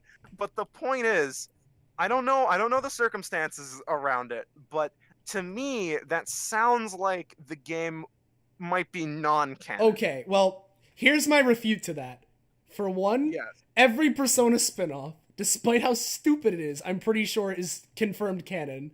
I don't think Dancing Moon Knight is canon. Oh, it's not? Okay, okay. Like, it could be wrong, but yeah, I mean, I could also be wrong on that. Yeah, and and when it comes to the very specific thing, that thing I want to say real bad, because that person thing is so near and dear to my heart, and I love them. Can I temporarily deafen myself? No, I'm not gonna say it. I'm not gonna say it. But as much as I want to just scream for those that that don't know, I'm currently playing Persona 5, and I'm still pretty early, so I don't know what's going on here. So and I want to while it doesn't necessarily make sense with the way that Persona Q did it, because Persona Q, the way Persona Q worked was that in the middle of the events of Persona 3 and 4, a thing happened, and then boom, Persona Q happened in the middle of it. And basically, and then they like forget their memories of it at the end. Yes. So it like its own isolated thing. There is a very short period of time in Persona 5 where technically everything could happen, and that one thing wouldn't be an issue necessarily. There's a very short period of time in Persona 5's timeline where that could happen if they're going for the same way that Persona Q1 did it. There's a very short amount of time where it can happen. So it can still be canon. But oh, I see. But yeah. Like, my thing is I want it to be canon because I've wanted the female protagonist to be canon in some light. Like it can even be some kind of bullshit alternate universe or something, but like yeah, because Theodore's canon. He's been canon for some reason, but never. Yeah, so well, why the fuck can't the female protagonist be canon? Yeah, but we're gonna have to see how all that goes. But for me personally, I'm just super excited because, like, for one, we know, okay, all Persona 3, 4, 5, all of them are represented. Okay, that's super neat.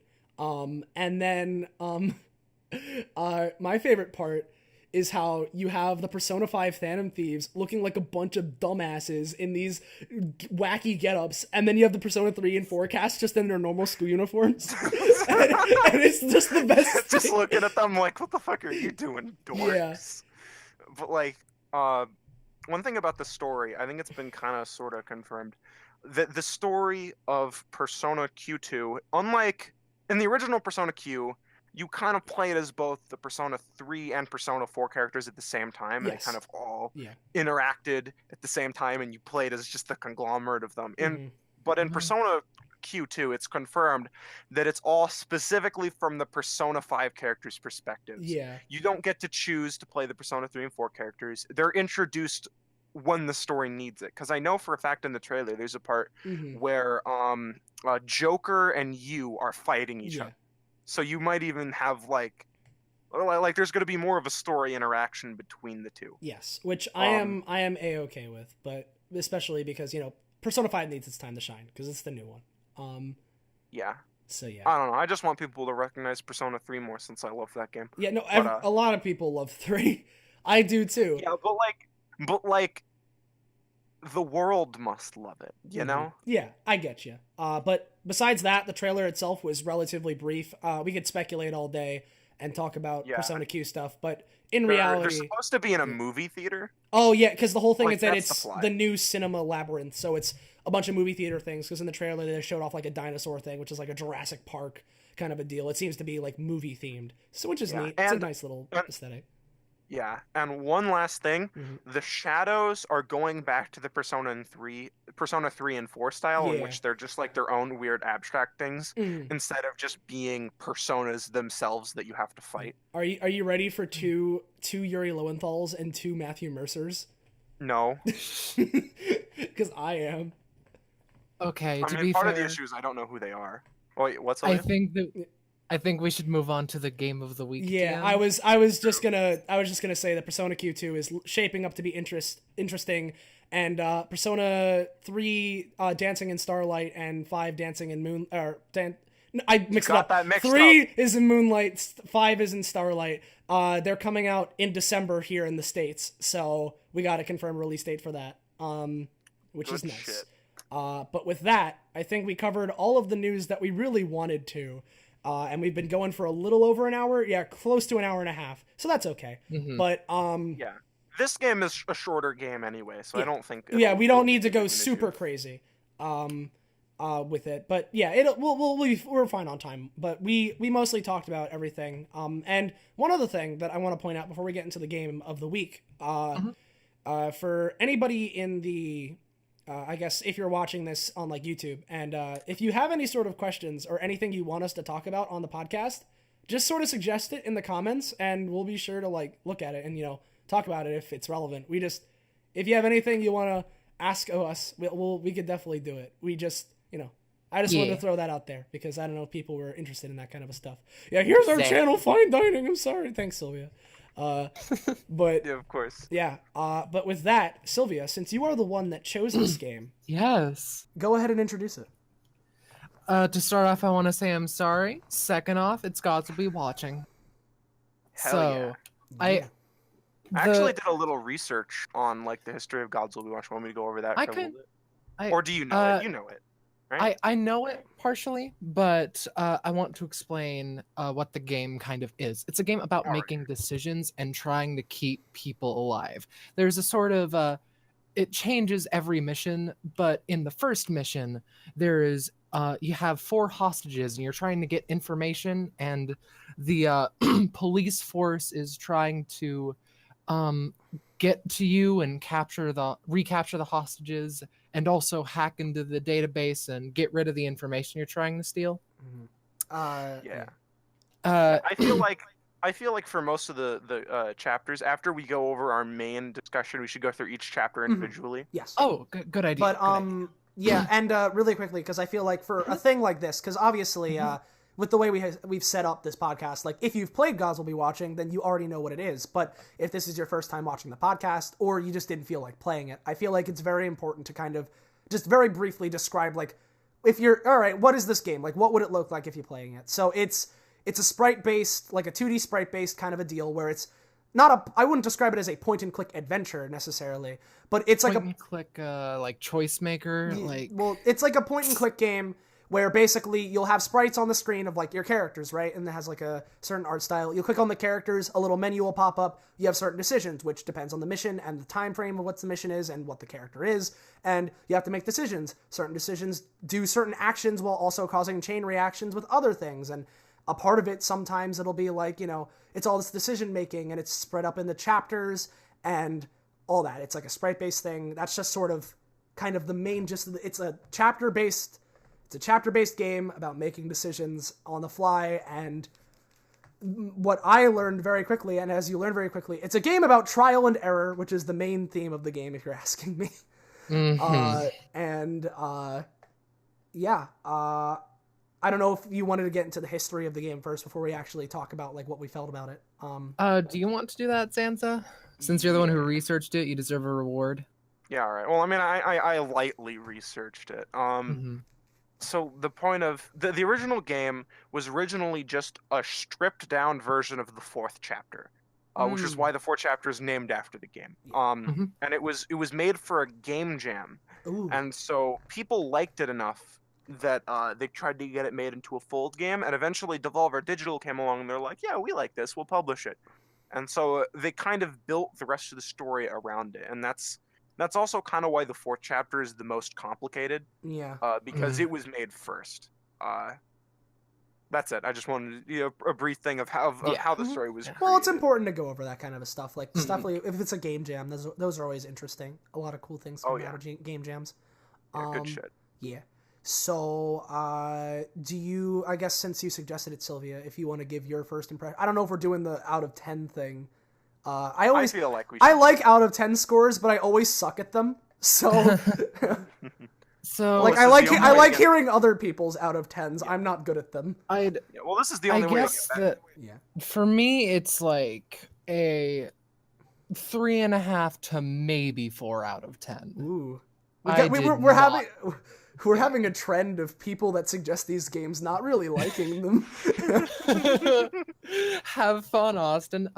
But it is I have many problems with the game, but I would like to go into detail later so I can talk about them with context, you know? Yeah, that makes sense. Patronix? Okay, I'll go into it next, I guess. So, really quickly, when it comes to my out of 10 scale, I know that we like kind of briefly touched on it in the last episode, where there's this like weird thing with game review scores where it's like if it's under a 7 nowadays, it's like bad in like game review scores.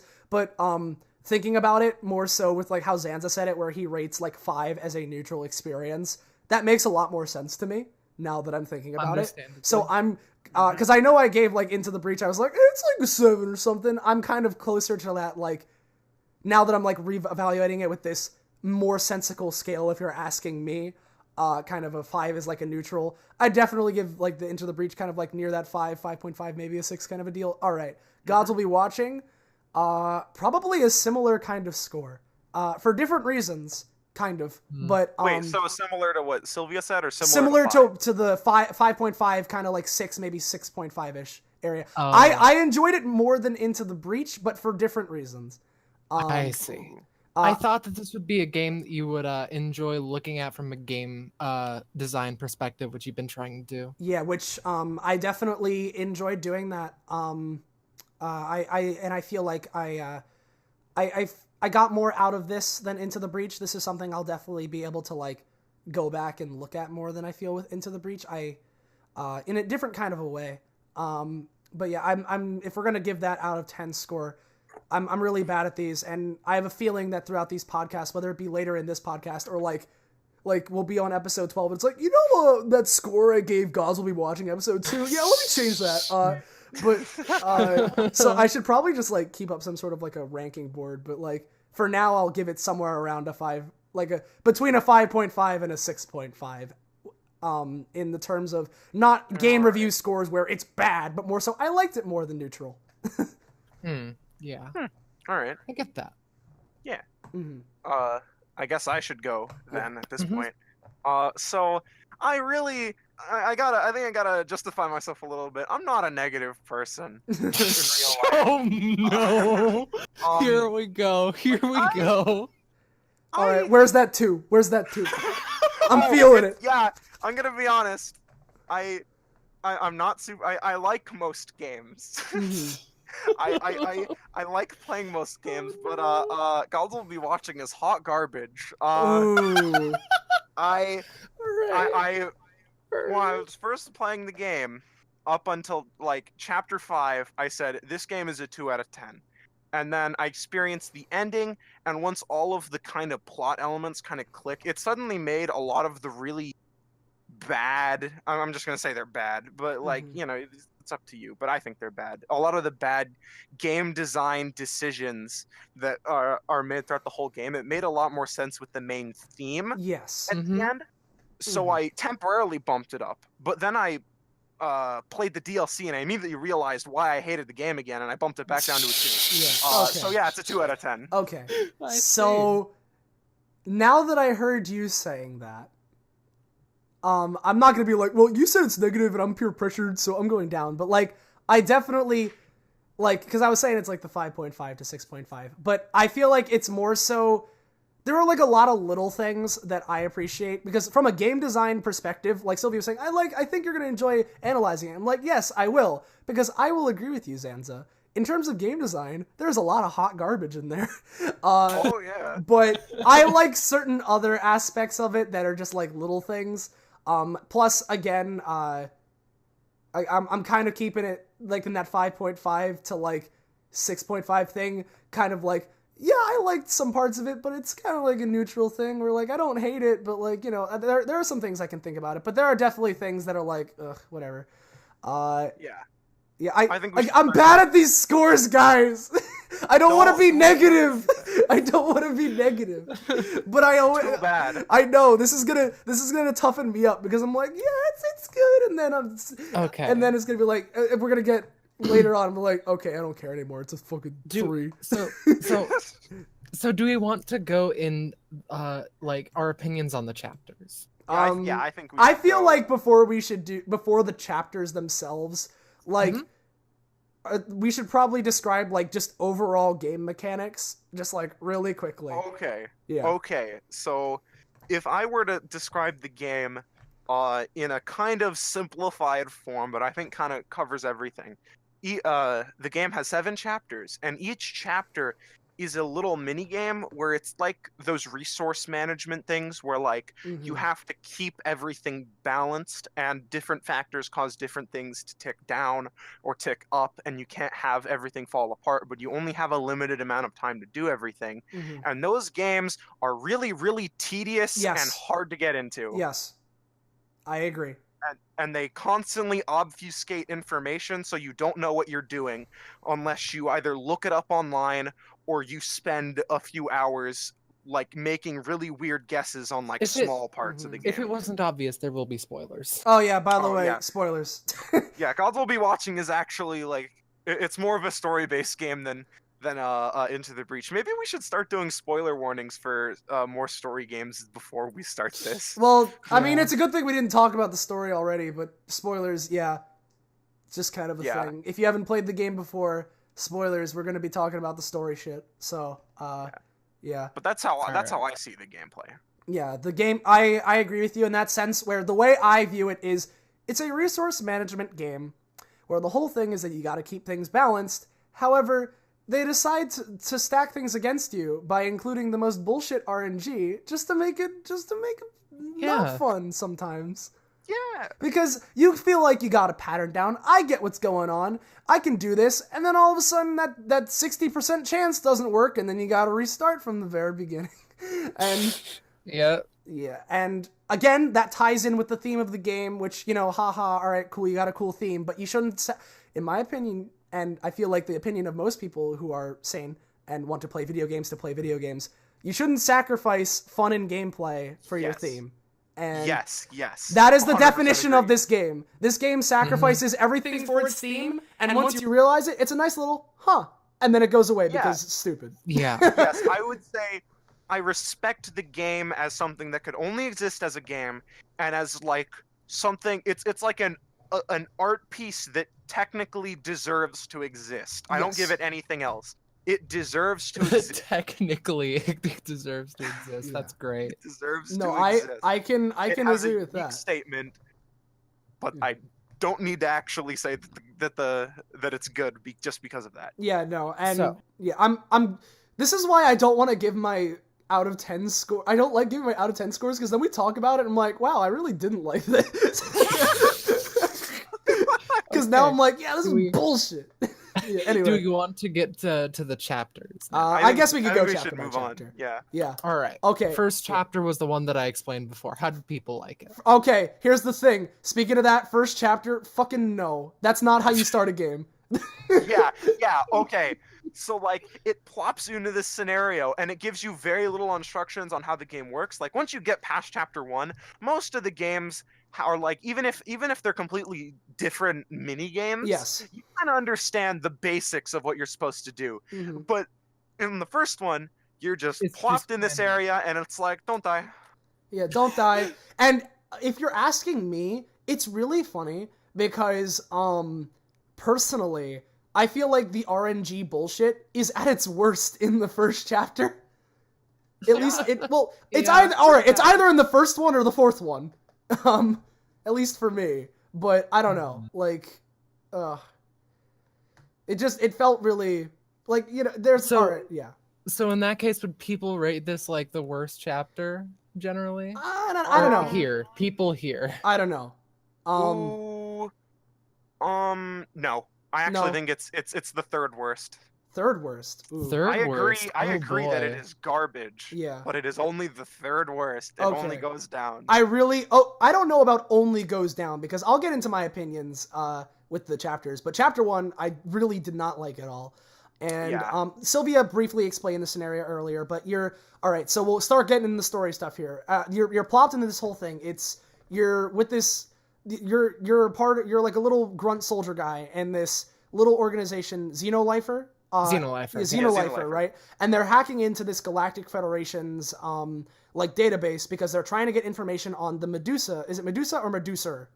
I called it the it's like Medusia.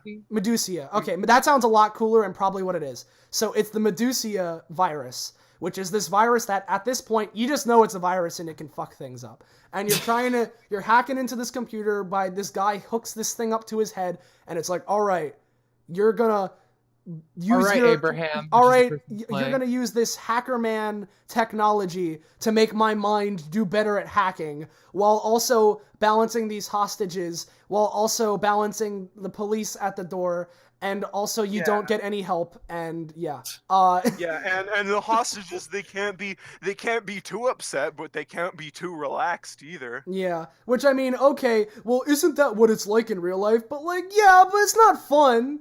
And Yes. And, Exactly. Yeah, and so, like, again, it's sacrificing the stuff for its theme, but, like, the whole deal is that, all right, your guy Liam here, who's this leader of this organization, he's trying to hack in. So you're with Liam, then your good pal Shaman over here, he's Hacker Man. And what's Hacker Man doing? Well, Hacker Man, he's like, you know, he's charging up his hacker boost. So you can make Liam do hacker better. And so basically you gotta, all right. And meanwhile, your buddy Jack, is that Jack at that point? I forget. Yeah. Yeah, that's Okay. Jack. Yeah, all right. He's So the guy with the gun. yeah, Jack, all right, he's holding off the police at the he's holding off the police that's trying to burst in, like, you got hostages in there, and, you know, normally the police would be like, okay, so we gotta get the hostages out, and all this shit happens, but sometimes they'll just blow everybody up, even if there are hostages in there. Yeah. And but, like, yeah. and like the worst thing is like you can tell Jack to negotiate, but that doesn't actually do anything. Nope. It just consumes time. You have to attack. You can't do anything else. Yeah, well, it negotiates, it holds them in place for, like, a turn or two. Holds them in place for like 2-3 Yeah, turns. but that's like Yeah. not But, worth it. yeah, so you're balancing, basically, the whole deal is that you gotta get your hacker thing to 100%. So you're balancing using your hacker boosts, which have a percent chance to fail, and you have you're doing all this with your hacker boosts, while also keeping all of your 4 hostages not too happy, but not too sad, and all this, while also balancing these police things. Okay, it's all this and you management. And then you can also like barter your hostages Yes, for yes. other things. Like you can trade out their safety for the medicine boys is a are way really to bad. cheese this game, or cheese the chapter. Yeah. Yeah, and it, Yeah, and there's also that, because like the weirdest thing to me was the fact that you can shoot their leg and then you leave them there, and as long as you have medicine, you can re-heal them. Mhm. But the thing is, when you do it, they come back at a neutral state. yeah. Like Yeah. you just let them almost bleed out. Yeah, and there's all this Yeah, stuff. man, they really did work on the realism. Yeah, of and this it's a game, matter of right? like learning all these little things that wouldn't necessarily be the first thing you think of. Like, oh, when Jack attacks and pushes the police down, that makes the hostages' morale go down. And then you gotta look at the hostages for like 3 years. But while you're doing that, looks like your hacker thing went down, but you looked away from the hostages for a second, and now one's trying to run away. Okay, you killed them. Then this causes a chain reaction where because you killed one of them, because you didn't want them to be free, then all of their morale goes down, and now they all panic and they all try and kill you, and then 2 leave, and then the police are like, well, 2 are dead, let's kill the other 2 and blow everyone up. Yeah. Okay. And like the worst part that happens, this happens to all of Gods Will Be Watching. They have like those little hidden things where like it's not explained. Like you just have to look and guess. And then like there's this other thing where there's this like you can send your hostages to a back room to calm down. Yeah. It never tells you this. Yeah, it doesn't tell you that.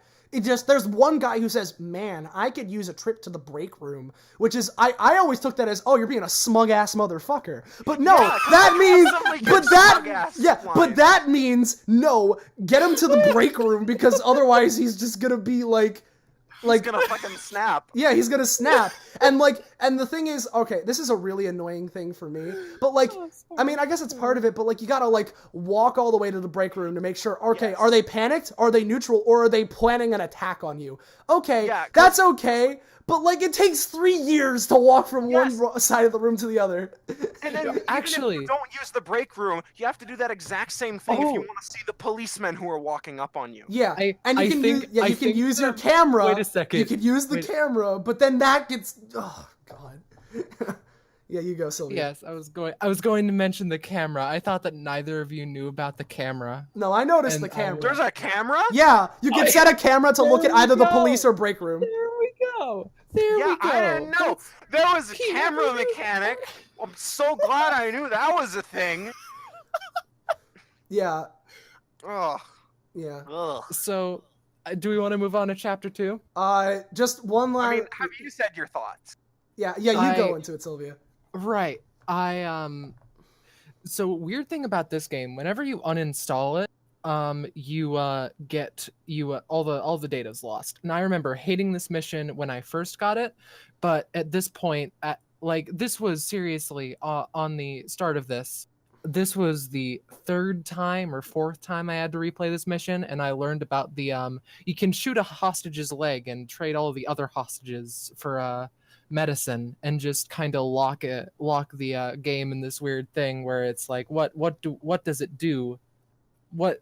And point is, it just goes into a loop where you're pretty much 99% safe, and I just learned to do that. But I remember hating this as whatever age that I got this first. I honestly am just null to it now. Though I guess, like, do we want to explain the story things that happen in between chapters? Yes, I mean, we're going to explain the story, so. Okay. So like, we kind of learn at this point, like, what Xenolifer is. Like, the idea is that Xenolifer is this sort of freedom-fighting organization because there's this group called the Constellar Federation. Yeah, I call them the Galactic Federation, which is the Metroid one. Yeah. I mean, let's be honest, all these federations are basically the same. Yeah. But like, the idea is that they've conquered most of the world, not the world, the universe, and they're enslaving all of the aliens to work on stuff. And Xenolifer wants to abolish alien slavery. But the thing is, it's really hard to work against a group that's that big. So they've started to use terrorist tactics in order to get their job done. And so it's a conflict between that. And so what happens is, after you get the information, the police flashbang the room, you and Jack get captured, Shaman and Liam escape, and then you get knocked out and transported to the what was the place? It was the other faction. Everdusk. No, Everdusk is not that. No. Oh yeah, Everdusk. Right. No. It was the people who didn't care about human rights. But what you are in this chapter is you're Jack and Burden, and you're dealing with 2 torturers that want information out of you, and you have to not die and not give away more than 4 pieces of information. Yes. But you also have to like think of ways to lie and stuff like that. And lying is an interesting thing. Okay. And honestly, but there's also a thing in between it. We should make sure to mention this. Right, Jack and Burden and Jack are not actually straight up working for Xenolifer. They are secretly working for another more neutral faction called the Everdusk, and they're only based on science. And they too want to abolish alien slavery and everything, but they don't approve of the kind of like terrorist like things that they're doing. And so Jack and Burden have been acting as members of Xenolifer for like 2 or 3 years, and they're best friends with the leader, and so they're trying to not blow their cover. Yes. Yeah. And this was honestly one of my favorite chapters, and I'm not quite sure why. I think it's the simplicity. No, I was gonna say the same thing. This is probably my second favorite chapter. Yeah, this is my favorite or my second favorite. This is my second favorite. And personally for me, there are a couple of things that I really like about it. For one, I think that compared to all of the other chapters in the game, I feel like it has probably one of the more unique setups, and I really like it. And while the characters themselves, I mean, all the characters, they do have personality. The whole thing with the torturers, I mean, I could just read, what was his name, Irving, yes. Okay, I could just read Irving's voice, which is like, so, yeah, what we gonna do? I'm gonna break your bones, and it made it so much better. Yes, it's so good. Like, and you can like when every day when it decides to choose something to torture you with, it's always the same every time, which means it's kind of trial and error because sometimes you need to plan ahead for it. Yeah. Well, again, that's part of the theme that we'll get to later, but you know. Like his little animation is he looks away from the wall that he has a torture weapons on. He just kind of reaches behind him and sees whatever he grabs, and it was such a cool small detail. No, this chapter has the most personality, which is what I like the most about it. I'm gonna be honest. The reason why I love this chapter so much is I think it is the only one in the entire game that blends the story and the gameplay. I agree. In any way that like it's not even perfect. It's just the only one that does it really at all. I agree entirely. And that makes it better. Like I think it also had my favorite story moment where like you get a flashback to when they're talking about Burden, you got to stop them from hacking this station. Holistic Empire. That's what Holistic Empire. Yes, that's the evil empire that doesn't care about human rights that captures the place. And they have a baseball league where people just murder each other. Yeah, it's baseball, but you can kill people. Man, ain't that great? There's one guy who's got a 10 record. He's got a 10-game win streak, and in each game he murdered 9 people or something like that. His name is Giovanni Potage. Continue. No, his whole thing is that he's murdered 11 people in 10 games. Right, that's what it is. Yeah. Right, yeah. No, I think my favorite, like, this has my favorite story moment where it's like you have the like. After you get captured by the Holistic Empire, it goes to a flashback where he's talking to Everdusk, and they're like, "You gotta, from a few days earlier." And it's like, "You gotta stop them from hacking the information Medusa virus. They're terrorists. You gotta stop them." And a Burden is like, "No, don't worry. I can reason with them." And then it hard cuts to the torturers throwing water on your face. Yeah, and it was that part was cool because. It kind of felt like, of course, in this moment where he's kind of knocked out, he'd be reflecting on his past, and then boom, flash cut. Yeah. There's a bunch of little lines between Irving and Burden. Sergeant Burden is like the main guy.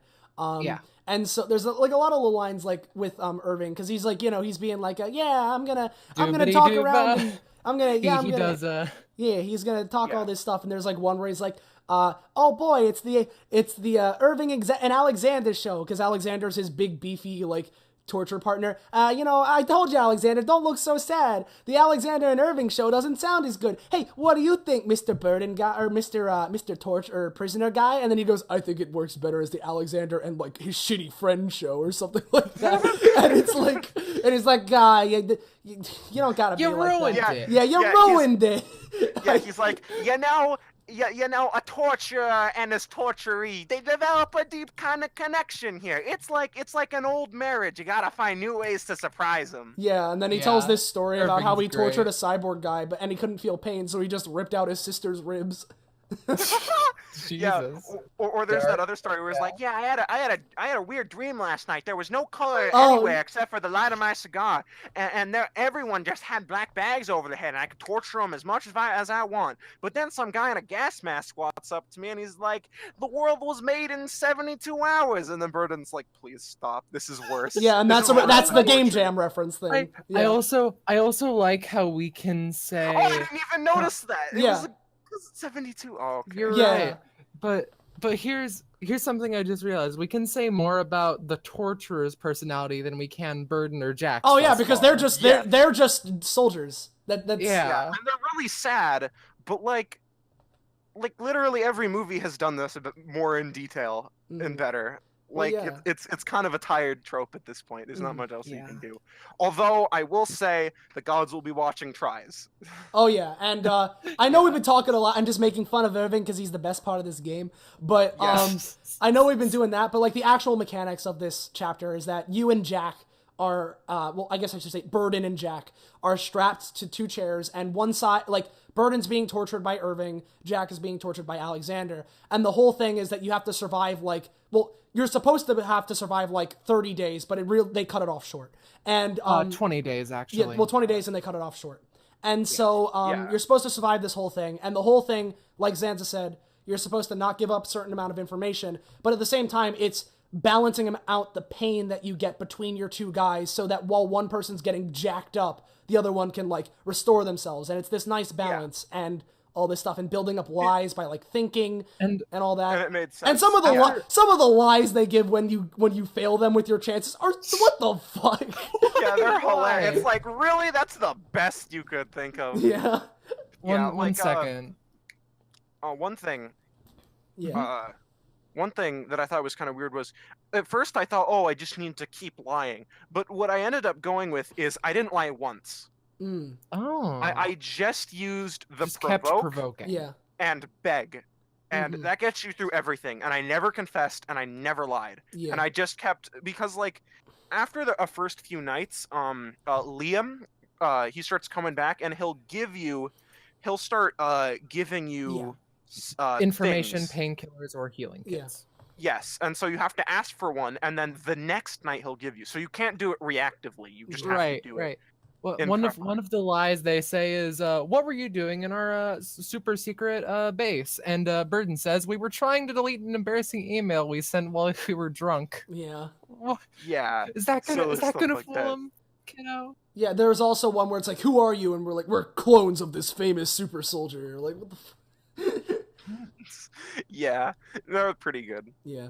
And there's a bunch of little things like that, where like Liam comes in. It's a balance. And then there are some things where it's kind of stupid, where like, oh yeah, all of a sudden Jack is chained up to this thing on the wall. So if you had picked painkillers, oops. But you know, overall though, it's definitely one of the more, I just because of the atmosphere makes it, and Atmosphere. it has the most personality out of any of the game, if you're asking me, and that's what makes it one of, if not the best chapter. Definitely.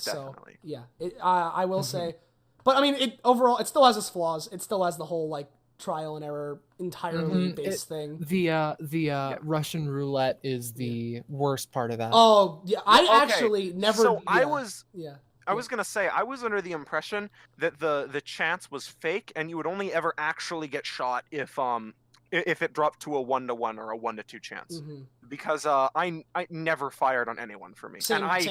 Fired first genuinely- shot on me once, so Ooh. Oh Yeah, it never got me. So yeah. yeah, it never got me either. So I think maybe they were maybe I just just need lying to about get the good. chances. yeah, I think they didn't make it bad. Maybe. yeah, But I swear I've gotten shot on the first shot before.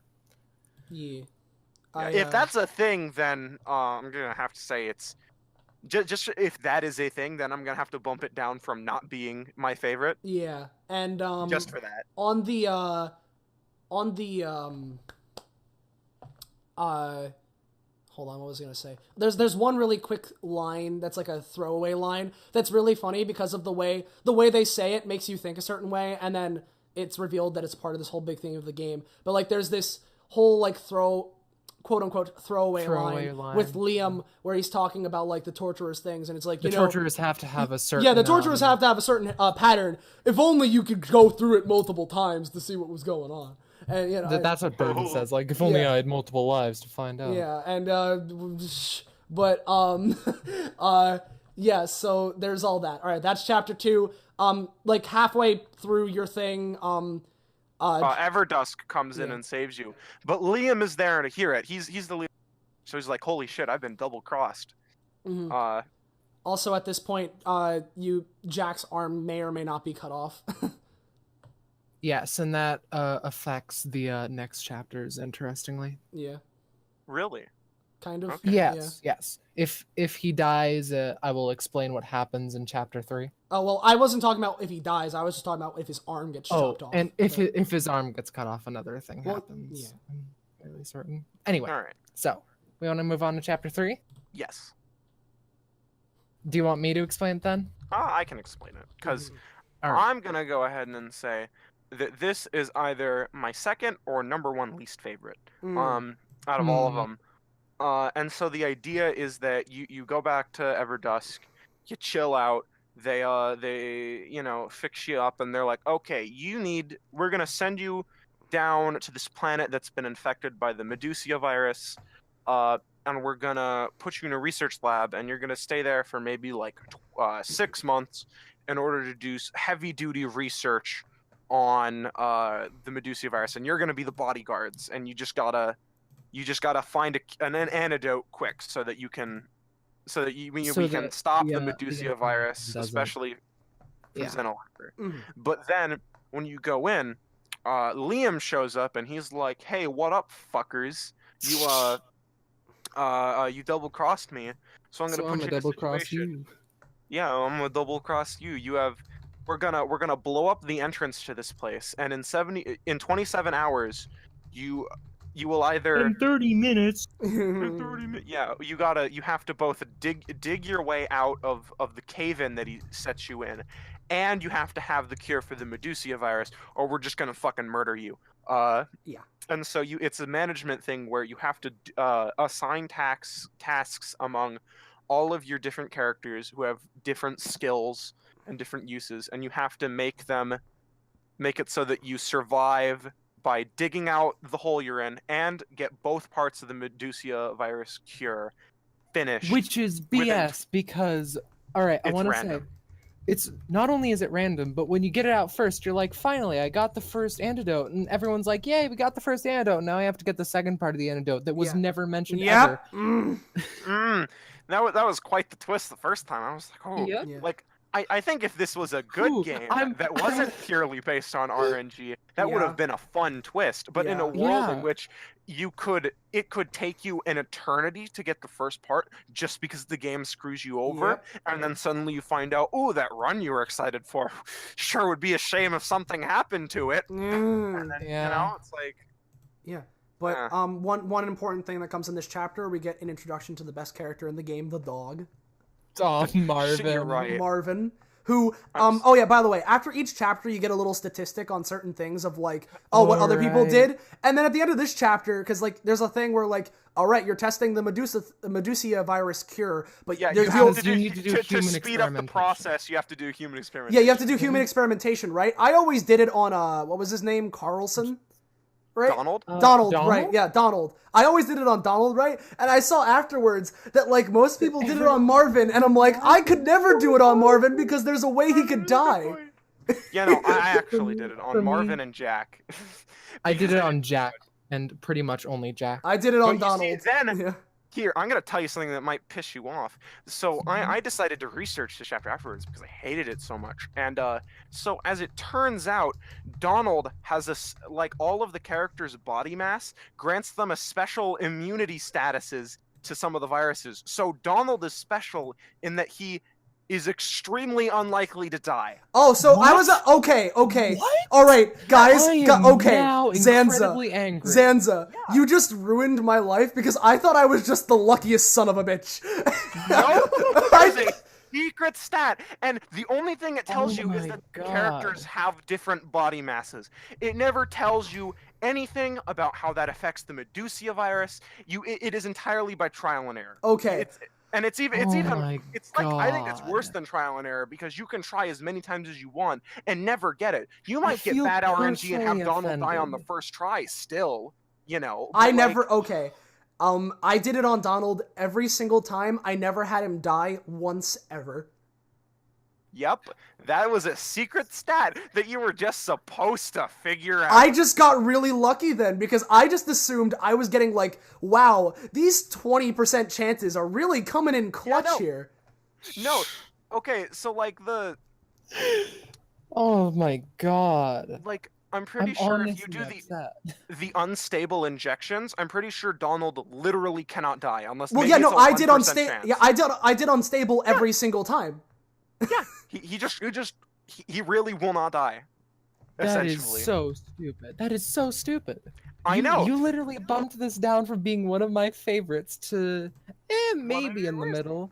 Yeah, I 'cause love it this lies chapter to your because face. Okay. I love this chapter because of the music and the environment and the stakes, and that's it. Yeah, really. as someone who was unaware of this and thought I was just getting really lucky, I enjoyed this to an extent. I got into a rhythm with it, and that's what I enjoyed because I like, as Sylvia was saying, the stakes were cool. In the story, it was kind of like a cool moment, and the atmosphere, I was getting into a rhythm, so I really enjoyed it because I didn't have to worry about Donald dying. Yeah, I still had to restart 30 times because RNG is still bullshit even without that. Yeah, But okay. I think RNG. This is the reason why I didn't say this is the number one worst. It's the second worst because it has the second worst RNG in it because the Medusia virus basically. oh yeah. The first half of it has 3 nodes and the second half has 4, and you essentially have to choose between 5 different things for each slot. And when you inject it, when you go out, when they wake back up, if they didn't die, you can analyze their blood and you will see if each enzyme or whatever, if it was not supposed to be correct, there, or if it is, if it's not correct supposed to be there. placement, correct thing. Yeah, if it's not supposed to be there, if it is Supposed to be there, but supposed to not. be there but in the wrong place, and if it is supposed to be there in the correct place. And so I'm going to be entirely honest, my only one run was because I got the first one got like 2 correct and 1 off, and then the second one did that, and then the second half of it I got it perfect first try. That is literally the only reason I beat this chapter. I brute forced until I got the godlike RNG. Wonderful. Yeah, no, I pretty much did that, except I mean, I didn't I know. also pretty much I just didn't got know that lucky. my Donald boy fact. Donald. I didn't know my boy Donald was just immune, and I thought I was just the luckiest asshole. And so it was just one factor I didn't have to worry about. Because I just assumed, well, I'm not even just Donald's lived every single time. Yeah, like I feel like this is one of the ones in which the aren't so bad. You can lose even if you follow like perfect guides to a letter. Yes. Like this is one of the ones in which you can do everything perfectly on your side and still fail. Still get screwed. Yeah. Is that all that we have to say regarding chapter 3? The one other thing is that probably like this is when your kind of quote unquote main team forms up, because you have Burden, Jack, Yes. you have Marvin the dog, Donald who's like the engineer, Brandon who's Robo Man, who's just like Robo Guy. Then you have Doctor Asshole, as I started calling him in chapter 4. And then Sarah, and then Sarah, the girl who wants to make everybody happy. I do not know how to pronounce Dr. Zengsk. I called him that because I just completely gave up on I call him Dr. Ruin Your Perfect Run of chapter 4. Yeah, wow. It's almost like that was so consistent that I just instantly started killing him off in the beginning of runs. Well, I was trying to do it. I wanted to keep everybody alive. So every time, oh my god, and he's like the least useful in that chapter. Oh my god. Yeah, because all he does is get medicine. But my one run. People only got infected on the last 2 turns. Oh. Okay, quick thing. So in chapter 4, you escape the tunnel and you are on a barren planet, and you have to repair a radio. Well, you have to keep everyone important fed, you detail. have to keep... Important detail. Mhm. The reason you're on this barren planet is because Liam blows up your spaceship home. Yeah, and Right. he just leaves with the cure. And you have to keep everyone's morale high, keep a fire lit, always lit. You have Need- to repair a need radio. Yeah, and you need to repair a you- radio within 28 days. Yeah. However, there's this whole thing. But yeah, you go. here's- Go. I do not know the thing about Dr. Zingsk. What's the thing with him? Okay. I don't know. So my thing with him, I'm from the perspective of like, all right, I didn't want anybody to die because nobody died in chapter 3. Wow, Donald's really lucky. Nobody died in chapter 3, so I should be able to do it in chapter 4, no problem. And so I'm getting good at this game based entirely on RNG. I'm getting good at it. I'm real lucky. It lulled you into a false It did! sense of It security. really did, and it didn't help that Donald's one of the other worst ones in 4. Okay, so in 4, alright, as Sylvia was saying, you gotta get food, you gotta repair radio, and the most important one, you gotta keep up morale, because if your morale goes down, people will just leave because that's a smart idea. I'm gonna tell you. Guess what? I'm gonna tell you another secret stat that's gonna ruin this one for you. What? What is it? Okay. It was already so- ruined, tell me. So for everyone, so first of all, night shifts don't actually affect morale. But the main thing What the is that, with the exception of Marvin, if you feed cooked meals to everyone every day, which you can do, you will minimum cook 3, and if you killed the doctor immediately like me, you will never not have cooked food. Their morale never goes down. What the I never once had to worry about morale. What? Because the only time it went down really big for me is when the monsters attack. But I just timed it so that I finished the radio right after the monsters attacked, and it was like nothing happened. And I never worried about morale once I found that trick out. Oh my god. I'm gonna strangle Dr. Asshole even more now. Like, If you just feed them cooked food, then their morality just doesn't go listen, every time it's like, okay, I gotta spend all this time making food, right? And then I gotta allocate it because Marvin can survive a day without eating, and you could just feed him the raw shit because he a dog. Yeah. Excuse me. He can survive like 3 or 4 days without eating, What? I should say. And he has no morality system, so you can Yeah, I just know feed that. him raw Yeah, meat. he doesn't I know, have I knew he didn't have a morality system, which makes the pet option useless, so they shouldn't give it to you. I don't think it takes time though, so you're just Oh, okay, being well then a never good mind. boy. He's a good boy.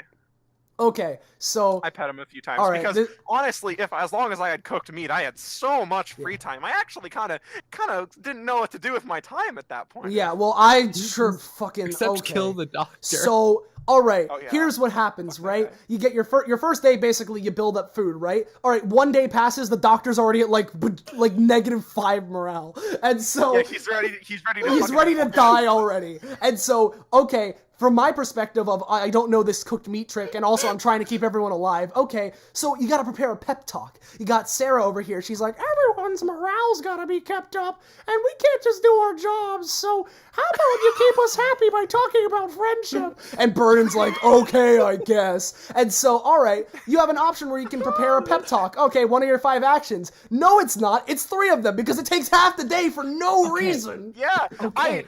if you find out that cooked food trick, you never have to do a single pep talk. That entire Okay. mechanic is useless. So, I want to point out, there are various modes. I believe that we all played the chapters on original, which Yes. is how they were Yes. supposed to be played. Yes. That is To be fair, essentially the hardest. There is apparently a puzzle mode which removes all random things, so if you want to play puzzle mode, just ignore all this podcast. Maybe. I mean, I Maybe. still think even if you do I that, still there think are it's not a good times like the fucking cooked food thing where it just doesn't tell you, and it's something that you can only possibly learn through like basically looking it up because Yeah. all of the stats and everything are so buried under text So- box, and they're so hard to measure exactly when they change that you might as well not So- bother. I knew that cooked food brought morale up, but with the way I was doing it, I didn't know it could be like info loop. Yeah, no, the whole thing is not That is feeding stupid. someone, drops their morality by 5. Feeding them raw food drops their morality by 4. And then What? feeding them cooked food makes their morality stay neutral. Well, that's not how I thought it was at That all. is. Uh-huh. I'm just getting more and more upset. Okay, so I yeah. know. Now the whole thing, because we've been talking about all Best this. 2 out of 10 I've ever played. Yeah. Okay, so we got all this. We're talking about all this morality stuff. So we should explain what everybody's roles are in this little thing. So you're all at a campfire. Burden's basically your campfire bitch. That's what he does. Then Marvin is your hunt bitch, because if you have Jack do hunting, then he wastes bullets and always fails because luck is bullshit. And then you don't have enough bullets to stop the monsters. You know what I did exclusively? I almost never used bullets. I exclusively made him make a fuck ton of spears. Exclusively. And I never used Marvin. Actually, no, I used him once to hunt. For me, it was the opposite, because I always used Marvin to hunt, because since I was always making this food, because I was trying to keep the doctor alive, his morale goes down for no reason, and what does he do? He makes medicine for if you get infected, which, like, never happens, and, he's such a liability. And then Donald... and you already have some medicine at the start. Yeah, and then Donald... Yeah, and then Donald, who is actually pretty kind of useful, because he can repair the radio. He can repair radio more. His than morale Brandon, goes down, like, the his second robot friend. most, and, like, God. So, anyway, back to the rules. Okay, so, yeah, Marvin hunts, Jack hunts and also protects you from monsters that lurk in the night. Sarah provides you with pep talks. Doctor makes you medicine for the once in a blue moon you get infected. Brandon tells you everybody's morale and repairs the radio, but fun fact, he turns off at night, which is really useful. I jest. And then I want to point out I just realized this is something hilarious. So there's a chapter selection thing where you get a tile of like what each thing looks like, and in the tile of chapter 4, Burden is shooting Dr. Sensk. Yeah. It's because it's what you're supposed to do. Okay, to be honest, I didn't shoot him. I just never fed him anything until he ran into the woods. Yeah. Yeah, no, I eventually did that. But I wanted to keep him alive. And so... Okay. Yeah, and then, So this isn't something that we were imagining. He really is... Yeah. He really is just He is just Dr. Bitch, Dr. Asshole, Dr. just never come back. Dr. Don't Little. Yeah, Dr. Don't Little. Just, Yeah, Except so... Of course, he's alive in the ending. Yeah. Spoilers. Yeah, so Okay. you gotta survive, like, 24 days and nights with all this morale thing that doesn't matter, apparently. So you want the BS way that I beat this mission? Sure. So what happened was that everyone ran into the woods except Brandon, Jack, and Marvin, because Marvin is a good boy. Yeah. And I was like, oh, I'm screwed, until I realized that Jack has so much morale that it doesn't even matter. So he has like double the morale of anyone else. Have Brandon repair, have Burden get wood and do the fire stuff, have Marvin not eat anything because he's a dog, and just have Jack eat, and that's it. Mm-hmm. And I did that for 24 days until I won. So I just cheesed this. God, I'm mad. It's 28 days. I am mad too. You see, because like the thing is, once I found out about the cooked meat trick, that mode was so easy. I had a relaxed time. But you see, there's no way anyone can reasonably find that out without either just testing every tiny detail for hours or Googling it. Mm-hmm. And that pisses me off. That's such a core mechanic that like that makes the entire game suddenly make sense, is just something that you're not only not told, but cannot reasonably infer. But Zanza, it ties in with the theme of doing it over and over again. Yeah, real life isn't super clear, so it's Man, why do we play video games? Okay. Yeah, so, why don't we just go out in the woods and live 28 days? Well, yeah, live 28 days starving and fighting and killing your doctors because all they do is make medicine, and medicine isn't useful, guys. Yeah. Who never needed medicine? Thanks, Game Freak. Yeah.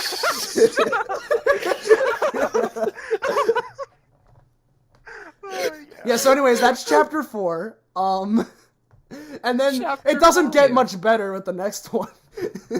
I actually enjoyed this chapter, and I'm not I sure didn't. why. I didn't. Chapter 5? Yeah. Okay, I was this just is gonna why say I I'm said not sure why. I'm gonna say, okay, so let's go over the story for a little bit. In chapter 5, your team gets rescued. You go up, but you've been gone so long that the team, Xenolifer has proposed an ultimatum to the Constellar Federation. There's this planet that has tons of alien slaves, and so Gactus 7. Cactus 7, yeah, or Gak, just something go like that. suck my ass. That's what it's called. Hell yeah, hell yeah. But the whole thing is like the Medusia virus. They've created their own strain so that you can't use your own cure on it. You know that cure. You know that cure that that you did all chapter 3 for. Yeah, I fucking killed Marvin for it. I didn't.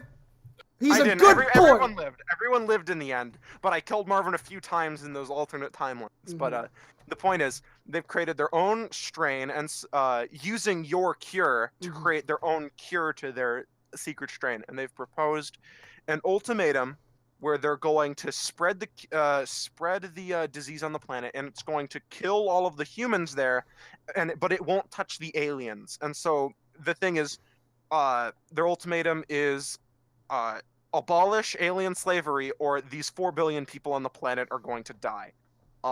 And by the time you get there, they've already released the virus. And they're waiting to release the antidote or whatever.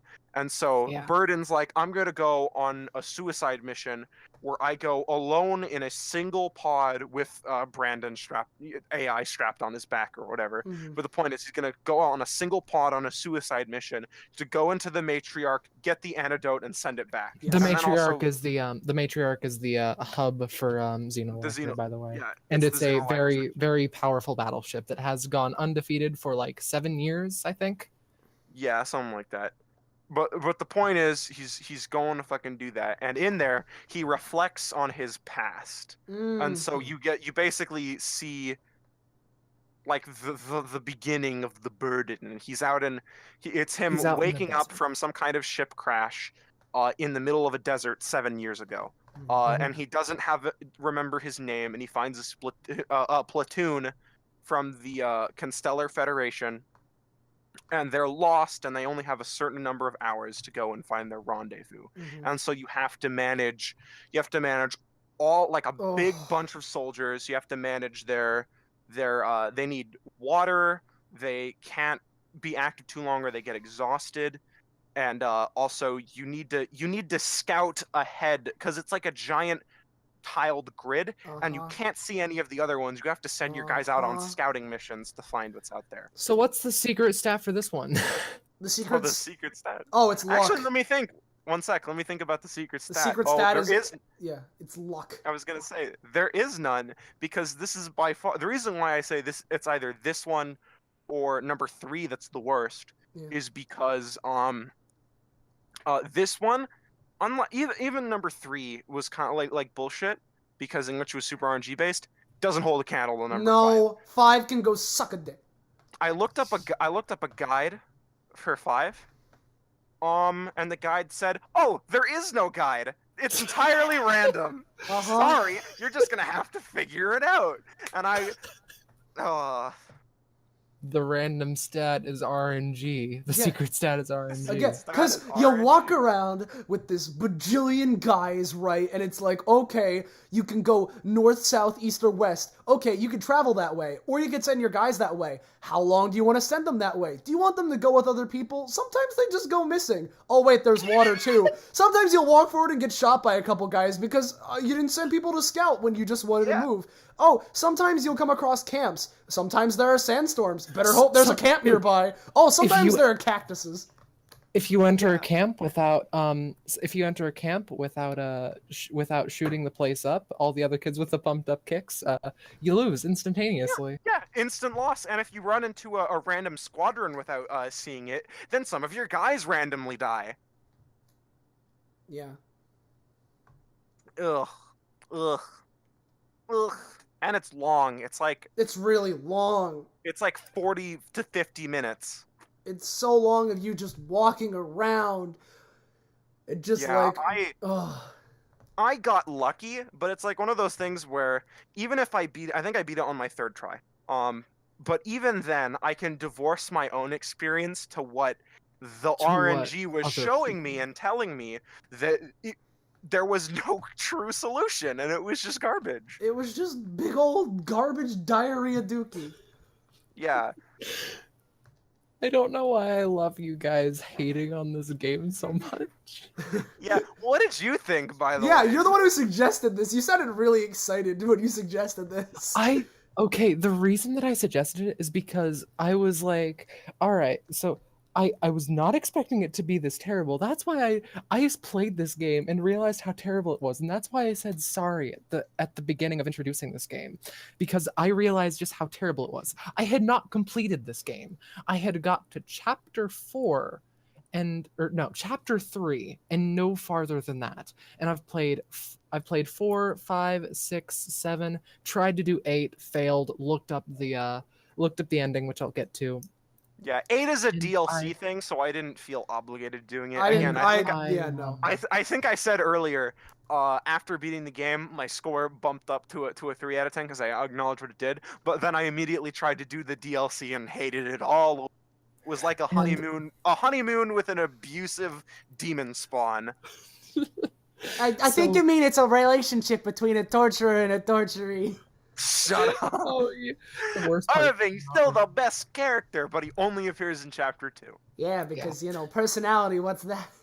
So that is the reason why I recommend this game. I thought it would be good, and it was not.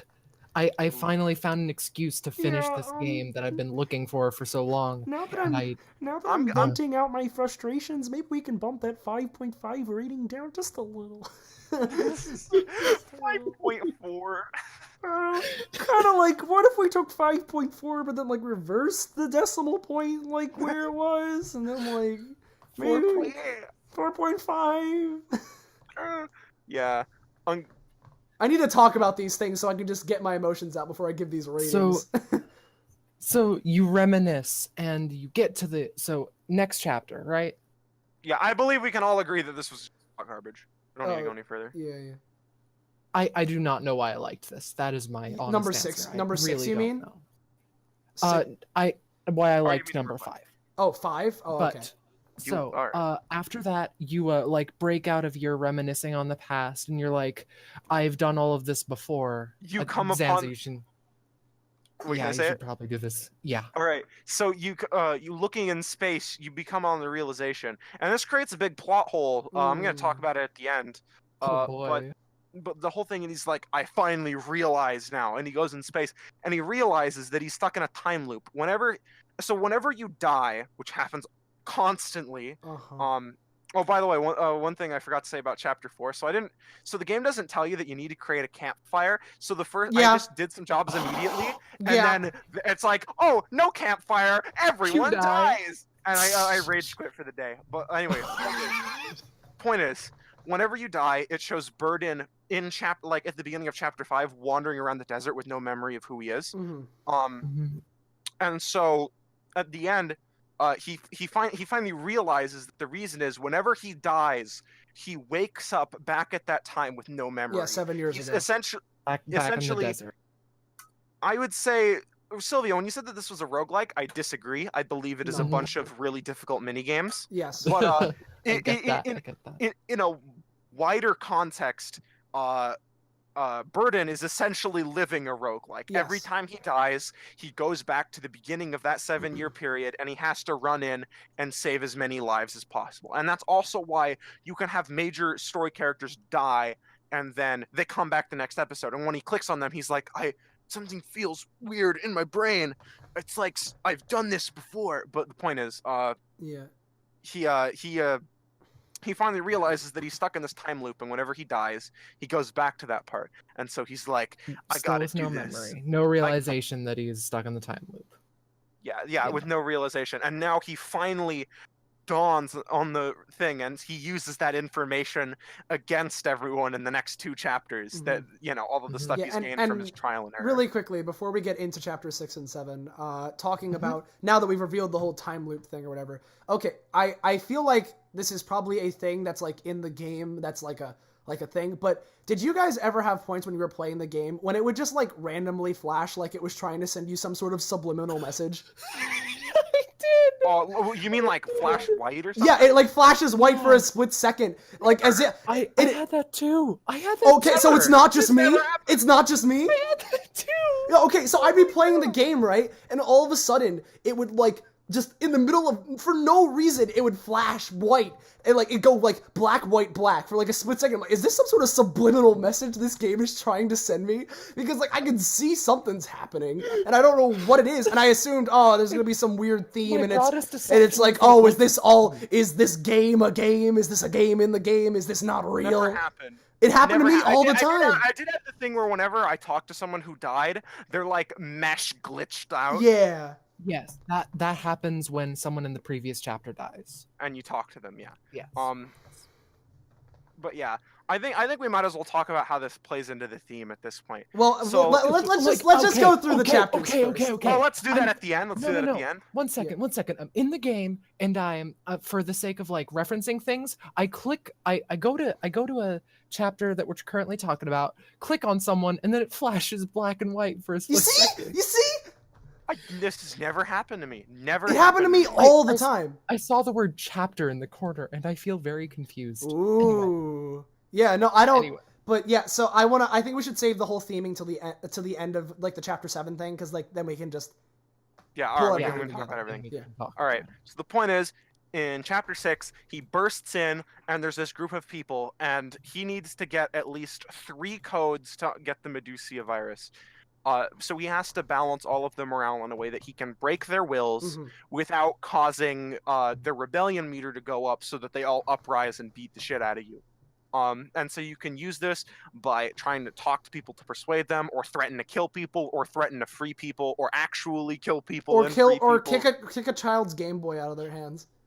Right. Yeah, there is fuck you, child. There is a couple and their child. There is Shaman from the first and second chapter and third chapter to an extent. And he's very stoic. And he has then this high school and power. then there's Wouter and Ford, who have no bearing on anything ever again. The whole thing is that Wouter is like this really weak kid who probably like joined it right after getting out of college, and he clearly smokes weed. Yeah, and snuffs glue. And then Ford is like the old guy, and he's like super resistant against anything you do to him, but he cracks when you do things to other people. Mm-hmm. Yeah. Because he loves them. Do you think he's the cyborg from chapter 2? Holy shit! Oh, completely revealed. Yeah. You can. And by the way, now that I'm hearing someone for the first time say Wouter's name out loud, like, what the fuck kind of a name is that? Okay. From what I could tell from the credits, it's the name of either a Kickstarter backer or someone who worked on it. Oh, okay. Or a special thanks. That's a strange. Relative. Okay, well, you got a real unique name there, buddy. You got a real unique name there, strange way of thanking them, right? Wouter. Yeah, so you could be a child that you can kill. Immediately go from, well, what a fucking stupid name, to, oh, you have a weird. You have a weird name. Unless it's a real person. Well, yeah, if it's a real person, I won't make fun of him. I thought it was just a kid, and they're like, I don't want to get sued. I don't want to get sued for making fun of some kid's name. Yeah. So, you have to, you can, like, shoot the Medusia virus in the virus in the middle of the... and that makes everyone freaked out. Mm-hmm. Yeah, and you can shoot the air to make people more relaxed, ? It's very weird. Yeah, I don't know. The one thing that worked for me was I immediately killed the dad, and then because he's the one character that like other people don't have severe connections to. Mm-hmm. But also just killing him it won't put the rebellion thing up, but it will also break everyone's spirit. And then from there everything just kind of snowballed. Yeah. Yeah, for me it was freeing the child that caused that chain reaction. Yeah, because it's like, I will kill this baby, and it's like, go, kill him. I won't kill this baby, but I'll kill you instead. Go, do it, you do it. Ah, shit. Yeah, okay, so the first time I went into this, I literally immediately walked over to the baby and just said, execute. And everyone instantly was like, kill him! He's crazy! And I lost. Yeah. But I thought that was not the game's fault. That was just me I will shoot this baby. I'm just like, I will shoot this small child to prove my point. Yeah, he's not actually a baby. I just like calling him a baby. Yeah, he's more like a toddler. He's more like a child who plays with his Game Boy. You walk over to him, kick his Game Boy. See, look, now he can't play Mario Land. Look at what you've done. Give me the codes. Thanks, Game Freak.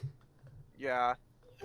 Although the one thing that annoyed me was the fact that like I didn't realize there was a remember code feature.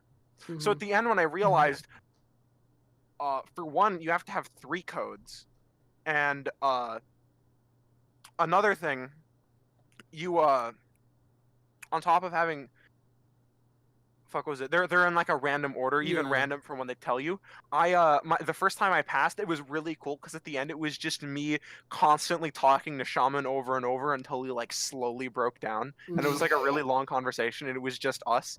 And then he left, and then I went in, and it's like, okay, 3 passwords, and I'm like, wait, there were 3. And there was an order, and then it was entirely because I didn't realize that was remembering the passwords was a feature. That's the only reason I lost, and that kind of pissed me off. But other than that, I think this is the best or the second best chapter. Just because it doesn't have much RNG. Surprisingly, failure doesn't is a lot less tedious because the actions you take are fairly simple. Yeah. And I felt like each run, if I just changed the starting conditions a little bit, each one had it presented a new thing. Yeah. And I felt that was satisfying. And it's short and easy, unlike all of the other ones. Yeah. Which are not short and not easy. What did you think, Patronix? Well, yeah, I don't know. I'm kind of just agreeing with what you were saying there. It's just like, do you shoot the baby? This one is decent. Yeah, at this point in the game, it's more so just like, all right, well, where are we going? By the way, just reveal this whole thing that I already know is happening. When I mentioned before, this was the one with the because there's a Cactus 7 population in the background. This is the one that I mentioned last podcast where it has the achievement of don't let more than 1 million people die. Yeah. Or 10 million or whatever. Yeah, or 40 bajillion, I don't know. So, do we want to move on to Chapter 7, which is the final DLC? Yeah, Chapter 7. The one where you do a fist fight, and it's like, oh, look, the game's theme is hitting you really hard. Wow. Yeah. Every time you die, it briefly flashes all of the chapters, and he's like, ooh, I hate having to wait 7 years to fight you again, and Liam's like, what the fuck are you talking about? Yeah. Alright, so what happens is you get the locked cure Medusi cure, and then Liam gets out on a space bike and crashes into the room you're in. Yeah, and so you have a space battle. Yeah, exactly. You have a punchy battle. Yeah, and the whole thing is that you have a list of combat maneuvers to counter his, but you don't actually know which ones do it unless you do it for trial and error. Yeah. However, you technically there's no like death screen. Yeah. You just immediately go back to the beginning. Yeah, and I'm gonna go ahead and say if they stuck to that kind of design philosophy more, the entire game would have been better. Yeah, no, I agree, and that's why I was saying before with like the whole thing, like Chapter 2 is either my favorite or my second favorite. I think 7's probably like actually one of the better ones overall. Yeah, definitely. Definitely. It's short. It's simple. It's short. It's very simple. You can learn the patterns pretty quickly. And the only reason I don't put it at its number 1 is, for one, he has a single attack that you can't deal damage to him. You have to block. If you do it, which was kind of shitty to me because I once had a run that I was fighting him, and it took like 5 minutes because he would constantly spam it right when he got to the end of his life bar, and it would just go back up, and so that was kind of bleh. That kind of ruined the experience for me. But other than that, well, yeah. There is a line where when Burden comes back, what happens is Liam always opens with the same attack, and something that literally made the chapter for me was one of Burden's lines where he says, "I'm getting tired of that initial sword thrust, Liam." And he's like, I love that. He's like, "Nani?" Yeah, because he never remembers anything. Yeah, because it's a different timeline basically. Yeah. Yeah. And also the music, both alternate soundtrack and main soundtrack, very They were good. Mhm. They were actually pretty good. Yeah, no, that's one thing I will say. I really enjoyed the music of this game. Yes, music was very good. Eh. I mean, it was good atmospheric music, Yes. but outside of that last thing, I don't think I'd ever listen to it outside playing. Yeah, no, the game. I think for atmosphere wise, I might put on 1 or 2 tracks every now and again. I enjoyed the music a lot, like while playing it though, which is I definitely think it added to it. Hell yeah. Yeah, but yeah, basically the end of the game. Yeah, so. Yeah, you beat Liam, and he's like, I thought I'd have all the answers once I finally did this thing that I was always led to by fate, but it's just not coming together. And so then you can choose to either choose to either release the antidote or not. But either way, give it afterwards, to Liam. or give it to Liam. But either way, afterwards, Burden throws himself into space. He's just fucking done. And then he lands in a nebula of sorts, and then you wake up back in the desert. Yep. And I am not kidding when I said, when literally I got to this part and then the game ended and I literally said out loud, that's it? Yeah. Well, here's the... I didn't say that's it. I Yeah. actually felt it was pretty... it was pretty okay. Yeah, no, I think alright, here's the thing about the ending. I think it would have been better if they didn't do that last time loop thing. If they just let Burden fall out into space, that would have been great. Yeah, and never went back. And they to never it. went back with the time loop. But because he goes back in the time loop, despite this being the first timeline where he beat Liam in a fight, he says that, this is the first time I've ever beaten you, and now I don't know what to do with myself because I thought all the answers would be clear once I'm here, but they're not. So I don't fuck the gods. I don't know what the fuck to do. Yeah, Hey, I don't care about this shit anymore. yeah, so you can either... I've lived a million lives, saved and killed a million people. I'm just gonna Yeah, go and to so space. then despite what you choose, you either throw away the cure and let the Medusia virus kill all the people, and then Xenolifer does their whole thing, or you cure it and you do it, and then Burden flies all into space. I figured, okay, that's good. But then the time loop happens anyway, and what was the fucking point?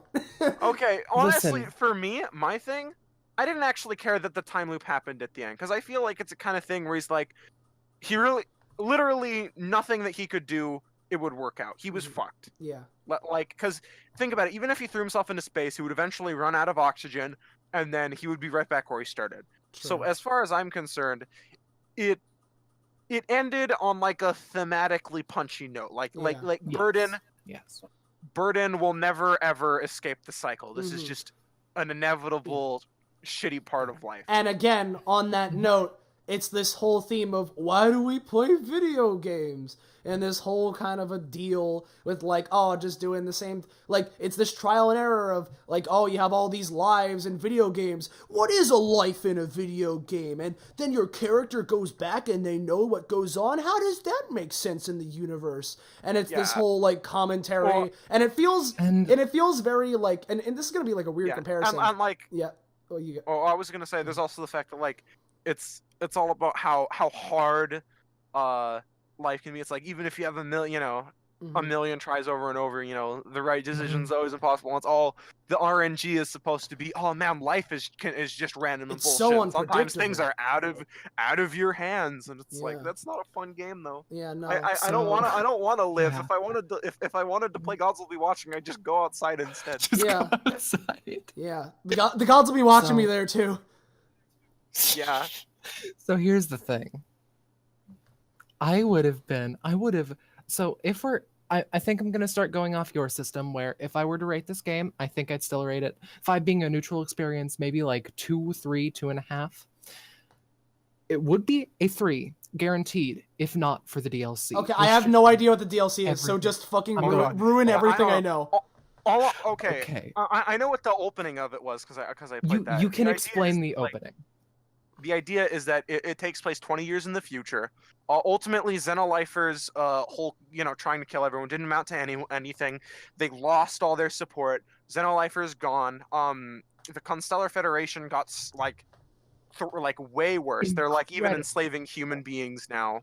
And so Liam has spent the rest of his life studying Burden's, Burden's journal with Shaman and the crew that he was with at the beginning of the game.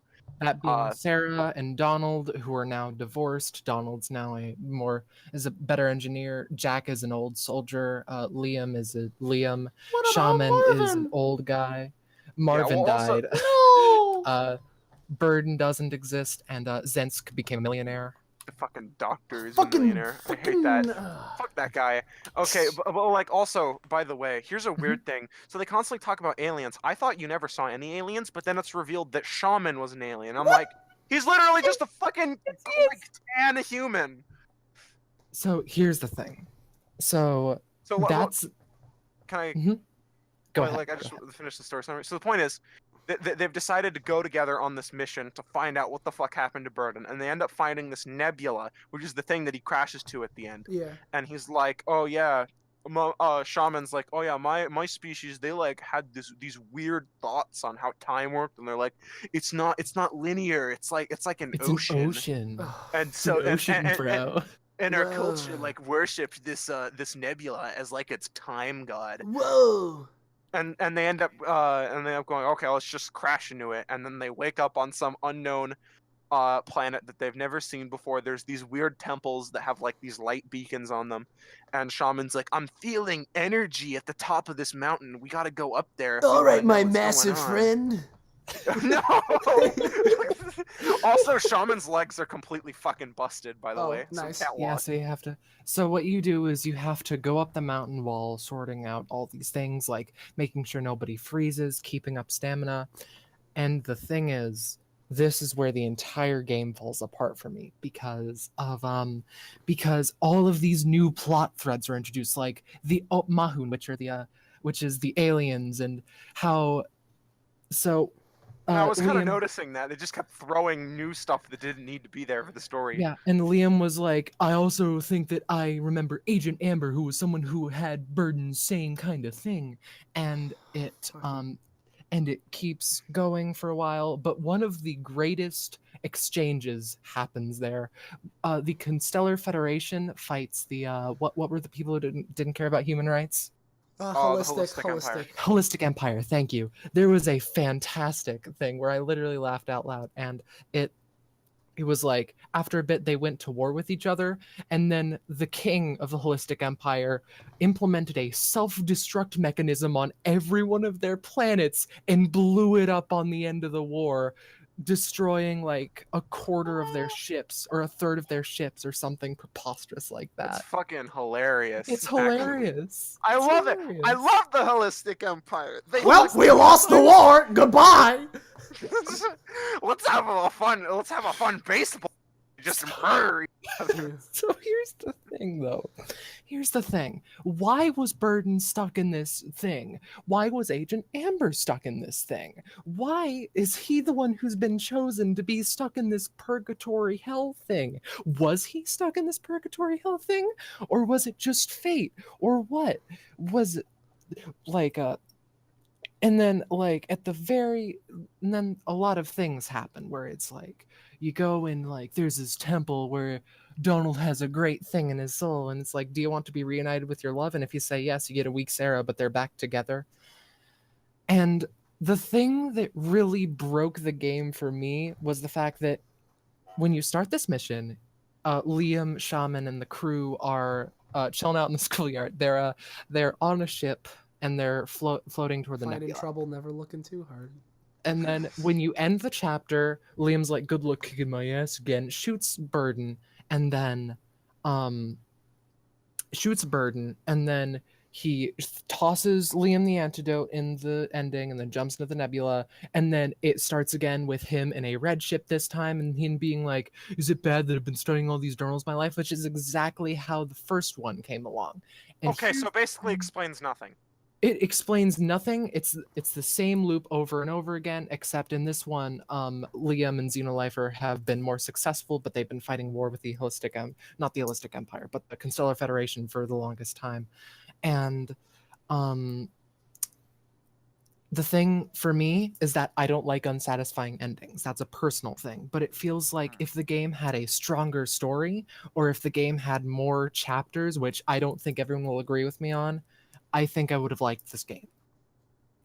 if I think the ending from the original game was fine enough, and this DLC I thought so just looks too, like but it why did they ruins have it. to continue and then just kind of ruin Yeah, it? like It the worst felt. part is I looked up because I never played the DLC, but looked up things. They're like they added the DLC 8th chapter. It has all the answers. Finally, we understand the truth of the gods will be watching universe storyline. So the fact that it doesn't actually explain anything at the end is fucking hilarious. To be fair, in a fucked up way. it kind of does, but it explains it with this Deus Ex Machina that comes out of nowhere. The Aliens. Atman with aliens, yeah, exactly. And this is this aliens is a that time are also nebula. gods, and Shaman is being an edgy teenager. Yeah, Shaman is whoa, like, my people used to Whatever, talk about, man. Dr.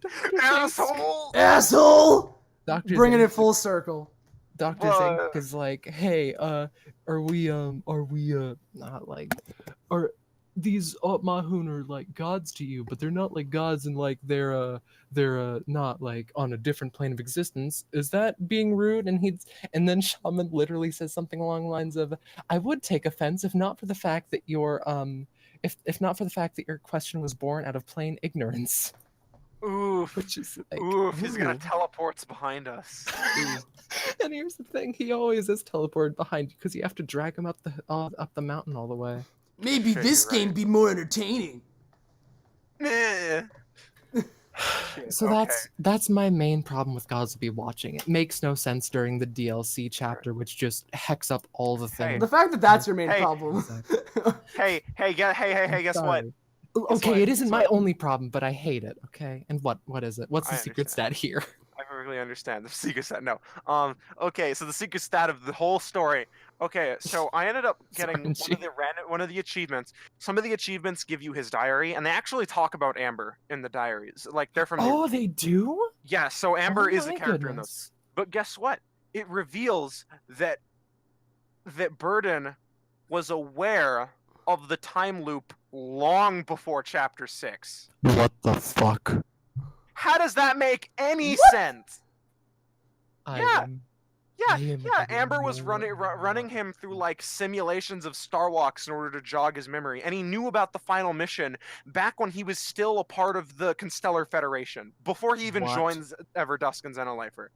He knew about his final mission to fight Liam. But yeah, God, he was aware of the time loop the whole time. I know, that totally makes so much sense. I mean, I know he's always talking about like, I believe in Liam. He can change. But can change the world. Yeah, but like it's shown pretty clearly that he only, because like my one thing originally I was like, oh yeah, he only understands in that like time right before chapter 6. That's why he doesn't perform any different actions, because my whole thing was, if he's going back in time every time, why doesn't he just start taking different actions to change causality? Because he that just would happen. He could go on a wildly different path, and not end up even getting himself involved in this shit. But like it was always explained as, oh, by the time he figures out the time loop is a thing, he's already on the suicide mission. He's already been shaped by his scenarios. He's like, regardless of what he does, by the time he realizes, he's already dead set on confronting Liam. But now that he's not, why didn't he do anything different throughout the whole story? Is it just because he saw that last fight? Maybe. I don't. Maybe it's because he was like, and now my fate is sealed. I must go and. Maybe he just really wanted to meet Irving. I would really want to meet Irving as long as I was not tied down to a chair. Yeah. Also, I think in the DLC they mentioned that Jack was put in like some kind of workers thing with the Constellar Federation, and he met Alexander there. And he's like, I didn't know what he looked like because of the mask, but like one time I fell down and he helped me up, and I know the texture perfectly of those hands, but I didn't end up doing anything with him. He was just there. What about Irving? What happened to him? He probably blew up on one of those 37 planets. Probably. Right. I personally prefer to say one of those times he, like, sometimes at the end of the missions of chapter 2, Oh, let's release the crabs on these fuckers. Oh shit, we ate them last night. Guess Yeah. we can't do that. I kind of feel like at some point the crabs had an uprising. That's my theory. Yeah, that. Oh my god, that's pretty I good. still like. I'm gonna I join the still like how Holistic Baseball Irving- League. I still like how Irving is our favorite character, despite him being a torturer and supposed to be an antagonist. And Because he's the only one. He's the only one with character. personality. He's the only one. He's the only. no, but it's just. Like, And he fucking tortures people for a living. The only two characters that I care about in this goddamn game is the torturer and the dog. Yeah. Good game. Good game. 2 out of 10. Yeah, good game. Let's bump that 5.5 closer to a 4.5, or maybe even 4.5, 4 to 4.5. You see, I need to talk about these things before I give my ratings. Because I'm like, yeah, I kind of enjoyed it, kind of. They were good. Like, because I like to remember the good things, and then we start talking about it. It's like, oh, these are not the good things. These are not the good. These are Speaking of Irving. which, kind of relating earlier at when we first started this conversation, you said, Patronix, Or that. Well, fuck, I'm blanking. All right, no, you said that this was a game that you could see yourself returning to more than Into the Breach. I can say firmly, especially by Chapter 3, if I did not have to play this game for the podcast, I would never touch it again. Okay, I can see myself playing it more than Into the Breach, simply for the fact that, like, it's one of those things where, like, oh, well, what are some of these other details with, like, the time thing that, like, I kind of want to see it now that I know strategies. Like, can I do it a little faster? I can see it, like, I see myself playing it more than Into the Breach, in the fact that I have not played Into the Breach since last podcast, but I can see myself maybe trying to, like, see something with this one. Exact opposite experience with me. I can see myself being bored sometime and be like, hey, I'll just pop on some podcast and I'll play a few rounds of Into the Breach. That game was okay. But then I think the second I ever think about Gods Will Be Watching in my brain, I just immediately reject it. I had to force myself with all my willpower to get through the game once. I am never touching it again. Well, here's the thing. After my entire playthrough, for some reason, my Steam account says I only played it for 20 minutes, so... God damn it. I guess you only played it for 20 minutes, Patronix. You're such a liar. Yeah, man. How dare you, Austin? How dare I? I only played it for 20 minutes? Wow. Yeah, I don't fucking get it. I don't know. Again, as much as I feel as if it's, I don't know, I definitely would say it's not as good of a game as Into the Breach as a game, but I can see myself visiting it more because despite that fact, there's more to it that kind of draws me to it, I guess. Yeah. Like, because, like, there are those things, like, like Irving and all that, like, at least there's a character in it. And I could see myself, like, trying to, like, really just sit down and analyze, like, why exactly don't these things work? But I think we pretty much hit the nail on the head. Yeah. But, I could see myself doing, like, a little bit more with this game. Again, because I haven't played Into the Breach at all. And I mean, I say I can see myself playing Gods Will Be Watching after it. That doesn't mean I will. There's a very good chance that I won't. But I can see myself doing it more for a lot of, like, little tiny things that are outside of the gameplay. Because, like, Into the Breach has a much better, like, gameplay system. But, like, for a lot of the other, like, miscellaneous things, I can see myself with Gods Will Be Watching. Like, I can see myself listening to some of the music. I can see myself wanting to read Irving's dialogue again because he's funny. I take a lot of inspiration from Gods Will Be Watching, but only the good parts. Specifically, the atmosphere. Specifically the atmosphere. I can kind of tell, actually, from some of your D&D stuff. Yeah, no, I can. Like, especially the Fire World The thing. Fire one, yeah. Yes. Yeah, I can totally say this influenced you. I have similar games, so I totally understand. Oh yeah, no, I am the same way with a lot of games. Yeah, and I'm also the same about, like, the mini games where you have to balance all the things, but it's not RNG based. You can, like, do it the first try. Yeah, and the mechanics aren't hidden from you. So you don't. So like you're actually just blindly clicking and Like hope you get something if you right. actually like if you can ask me like, is this what this does, and I can be like yes or no. Or, Okay, you know. really small thing. I don't know if you guys experience this. I guess it's kind of similar to the weird subliminal messaging I mentioned earlier, where, except with this one, it's a little less striking. It's just annoying. So it's chapter 4, right?